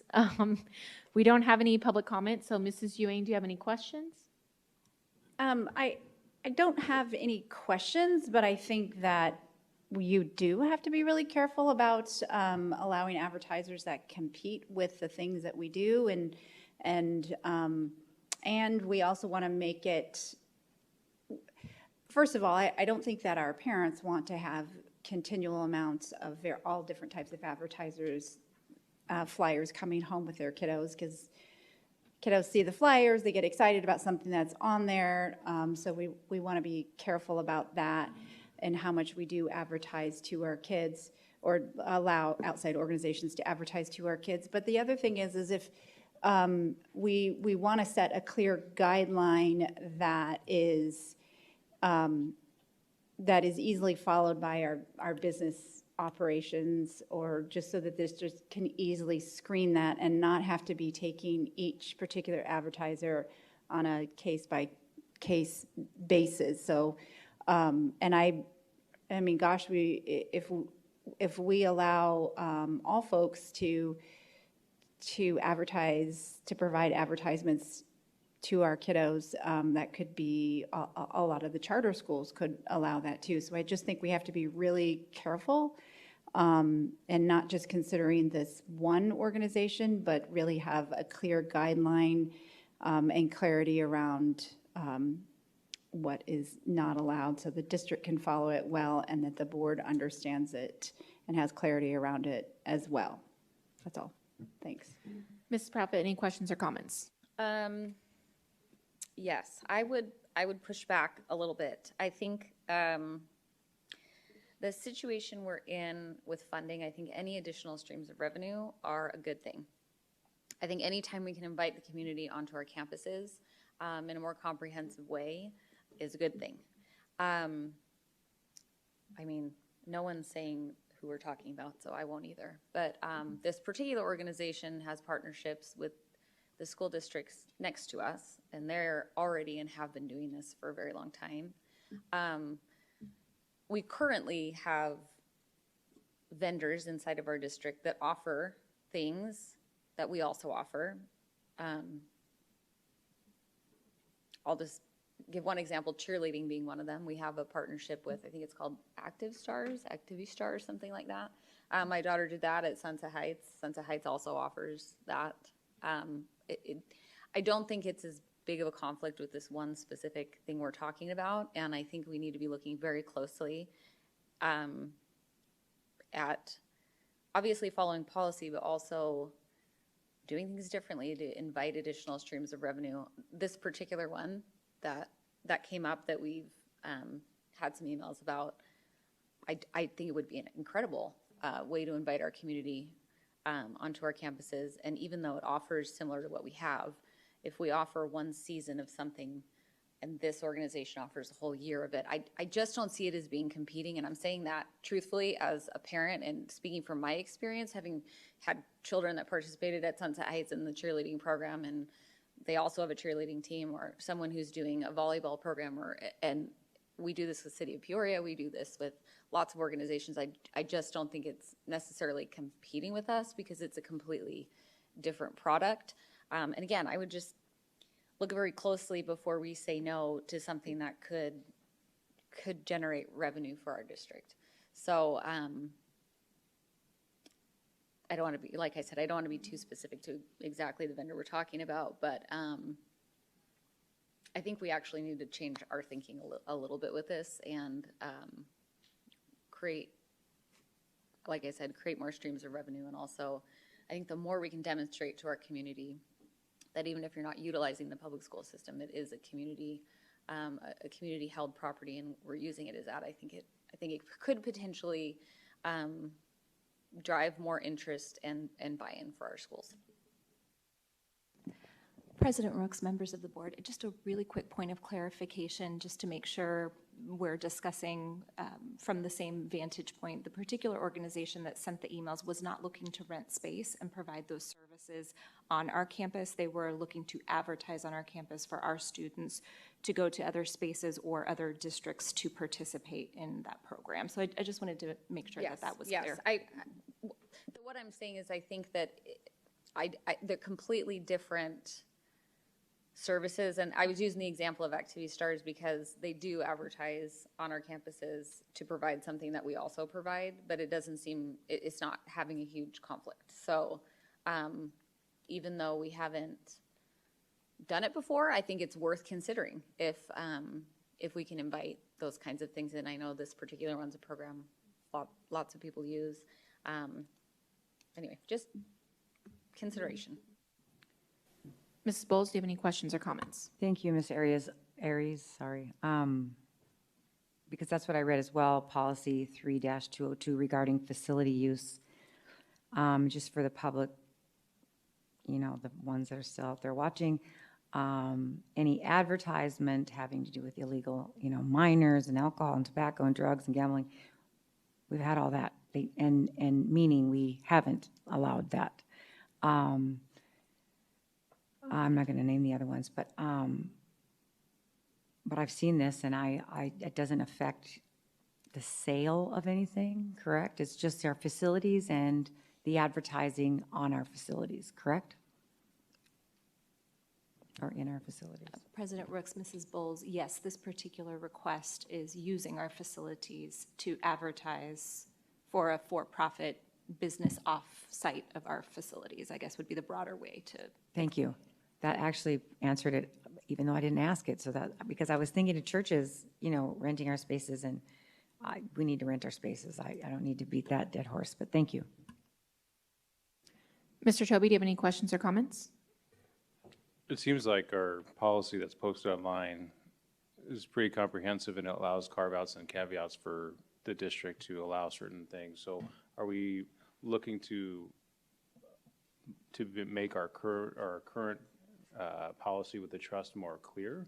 Is that what the goal is here at this discussion? Because if we already have it outlined on our website as far as what we allow, and that's what we publicly push, we're just trying to align this policy with what we currently tell the community is our set of standards. President Ricks, Mr. Tobey, essentially yes. Okay. Yeah, because I wouldn't necessarily want a charter school advertising on our fence line, you know what I mean? So as long as we have that ability to say no, right, I think it's fine. Thank you. So I'm going to have one question and then I'm going to go into comments. Has the particular company ever partnered with us in the past before in previous years with flyers on campuses? Do we know? President Rooks, members of the board, I believe that this organization has sent flyers home with students in the past. We have by practice stopped allowing flyers to go home with students so that those advertisements weren't passing through students, no matter what they were. We do make some exceptions for some community groups, like if it is a maybe partnered, the Arts Festival is a really great example, right? It's kind of a partnership with the city of Peoria that we might allow those flyers. Anything that that particular parent group is sending home, like a PTO or a booster club might be sending something home, we have allowed those as well. So we have not been sending any flyers home with students unless they are at the school local level for something that is a school-sponsored event. Okay, thank you. I'm going to come at this from a different angle as a mom with kids that try out for sports on, the school teams, because that's the thing we also forget here is when it's elementary sports, they have to try out for the teams to try to make the team. And so if they don't make the team, I would hate to have that missed opportunity if an outside organization is coming in and saying, hey, there's this other option for sports and it's about kids. I know we keep thinking it's, competitive, but it's about the kids. So if there are students that don't make a team and we have another organization that's coming in and providing advertising, hey, this is another option for the students to try a different sport or try out for their program, I'm having a hard time with why we would want to not open that up to kids, I guess. It's just kind of, yeah. So when that email came through, I was just very surprised. And that's why I kind of wanted to bring it to the board, because like Ms. Prophet, I know what you're talking about. I don't remember the full name of it, but I've seen it before. It's the Stars Cheer program. I think I've also seen a karate program before as well. So I just don't understand why we would, we are always talking about outside organizations and helping us and partnering with us. And I would hate to lose that opportunity for kids that might not make a team that tries out for our schools. They have another avenue that a family member would be like, hey, we can try this program, we can do this. I just don't understand why we're not making it about the kids. And President Rooks, I should also add, our principals often use Parent Square to send those opportunities directly to parents. That way they're just not passing through the kids first, they're going directly to parents. So at their discretion, there may be opportunities or things that are happening that they use Parent Square to send those opportunities home to families. Okay, does that include the said vendor that emailed us, or are we not going to allow that? Those opportunities that go through Parent Square that the principals may choose to send home, those are not things that would need to be paid for. That would be at their discretion to send that opportunity home. That was just not what this particular organization was requesting. They were requesting to place banners on the outside of our school buildings. Okay, can we maybe follow up and see if they would be open to the idea of the suggestion through Parent Square of advertising through Parent Square, letting parents know through our principals and whatnot that there is other options out there? We absolutely could provide that opportunity to them. Okay. Yes. I was just going to add something else. So thank you for some clarification on specifically what they were asking for.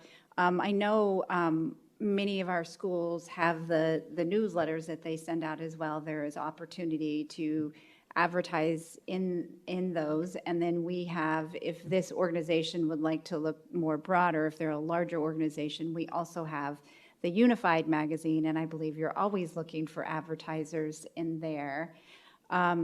And then just kind of something else I was thinking of is, like this other cheer group,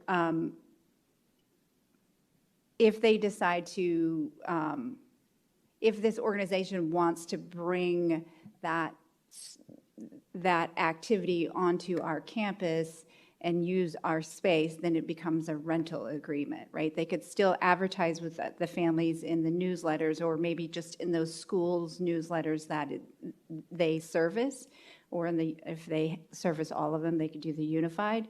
But then if they actually wanted to rent space from us, because I think there's a little bit difference.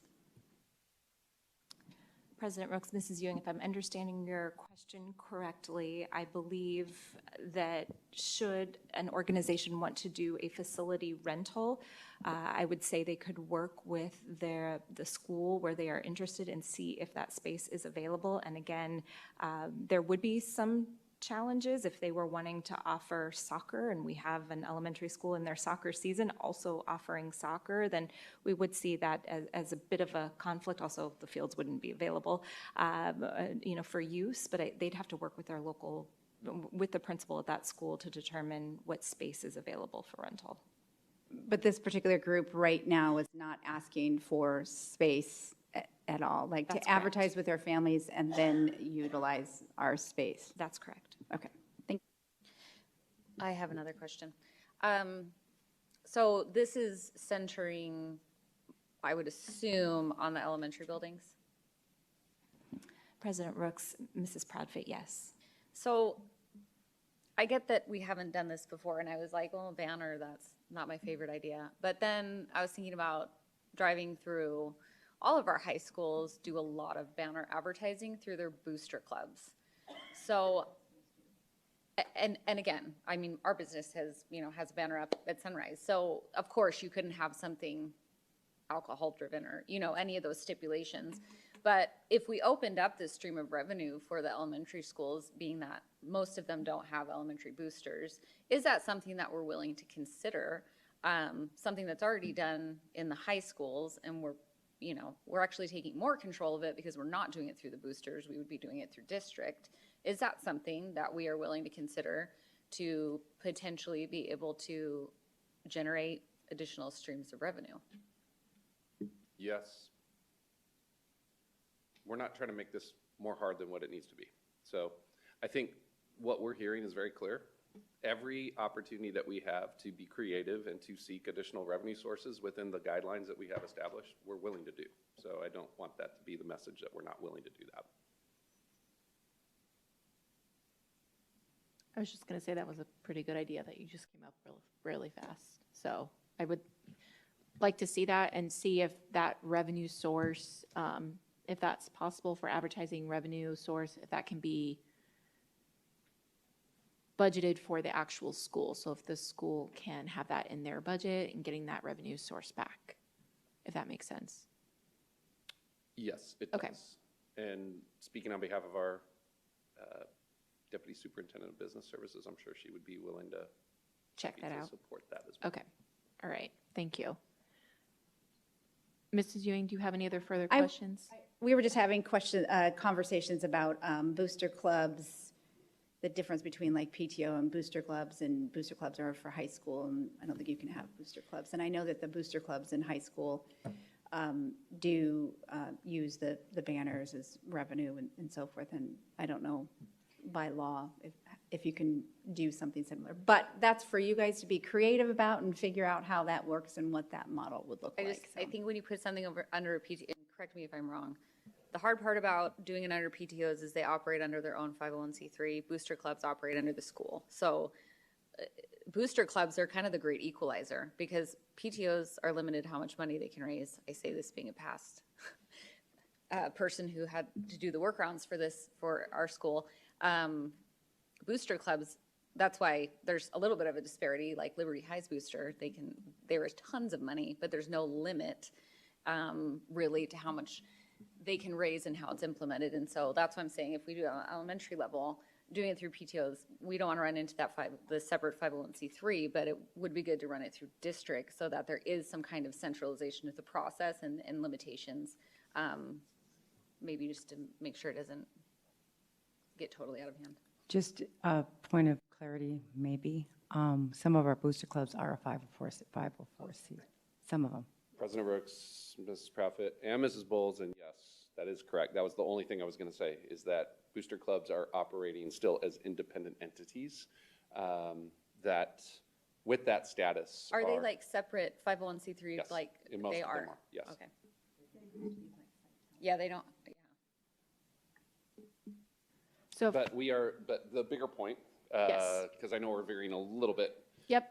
is that, yes, we are open to the creativity and to the partnerships and all the things we've already discussed. Okay. All right. So is that enough clear direction? I believe it is. Okay. All right. All right. Well, thank you, Dr. Summers, Thank for you. that one. We will move now on to 9, address the consent agenda. 9.1, consider approval of or recommend changes to the consent agenda. I just need a motion on the floor. I will motion to approve of or recommend changes to, approve the agenda as is. Consent Sorry. agenda. I'm looking at the wrong thing. I will second. So we have a motion made by Mrs. Bowles and a second made by Mrs. Proudfit. And if you could run us through a voice vote, please.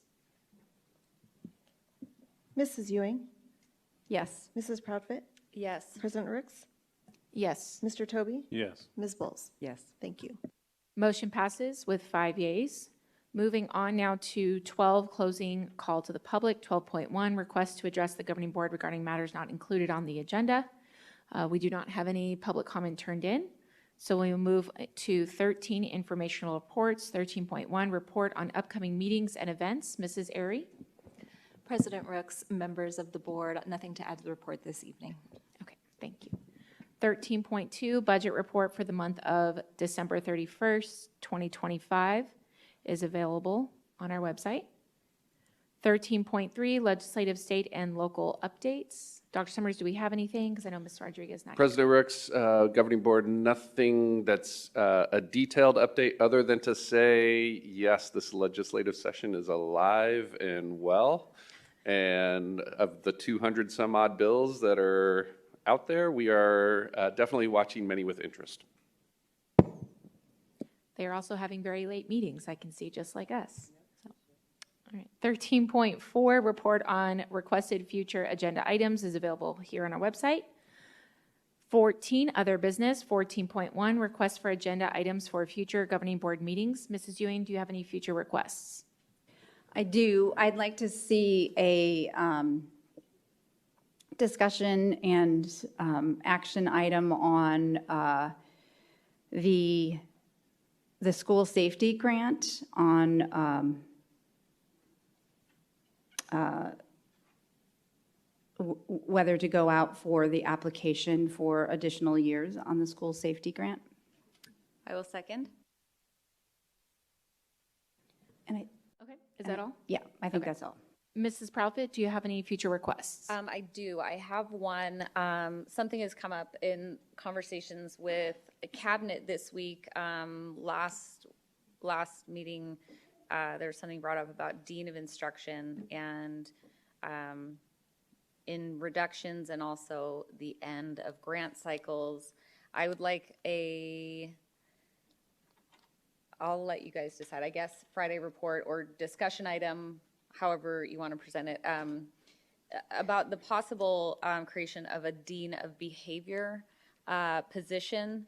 So job description and position paid out of classroom site fund that might give schools that are losing hands in that regard be able to just give us the ability to consider providing that as a possible avenue to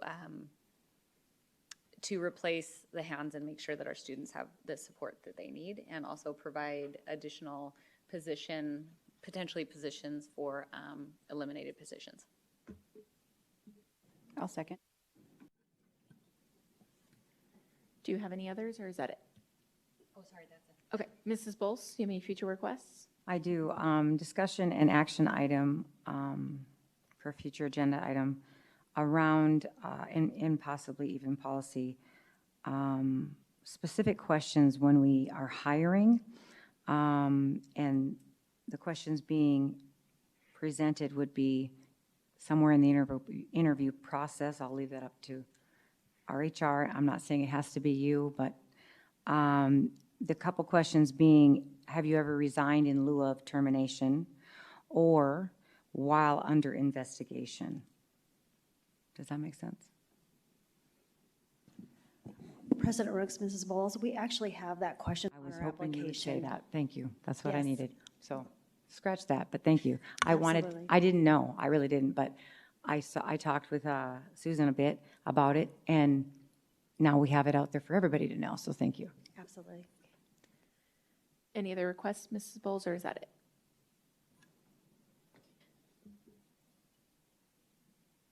Hold on one second.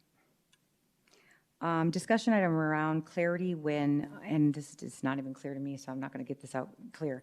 Clarity when the district or superintendent, probably more appropriate, superintendent notifies the board, and then versus when do we notify our legal counsel? Like, we have a lot of them, and I don't really know the process. If you can think of a process, again, talk to Susan about that a little bit this week.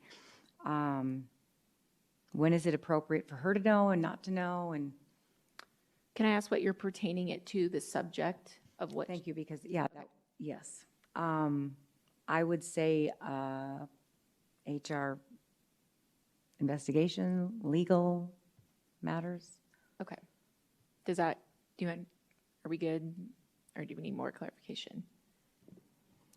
President Ricks, Mrs. Bowles, I think so, and I'm just, where my brain is going is that we do already have a policy and procedure around that, so I'd be happy to provide additional clarification in a Friday report as to what Thank that you. is, and if you'd like further clarification, we can provide that as well. Thank you. That's all I need. Thanks.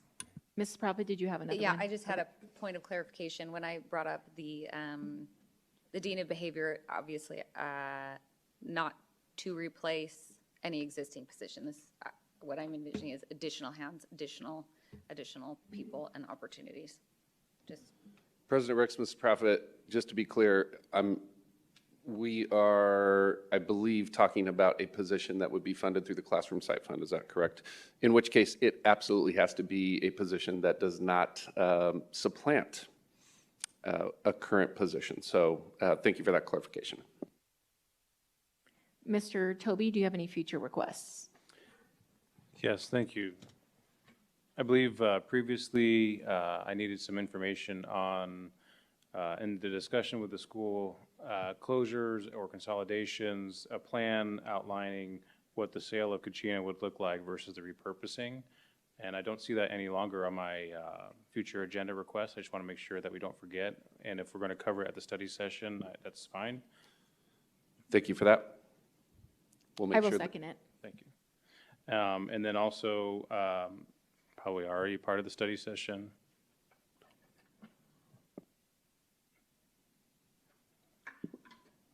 Mr. Toby, we apologize. I think we had one of our cabinet members heard you say paseo, and we don't believe that's what you said. Kachina. Correct. Oh, the sale of. Sale of. So, thank you for that Try to put the right kind recognition of. Let the community know. Thank you, it's Mrs. just the Vicentator, as sale well. of, not paseo, Ferdy. This is why we do this clarification exercise.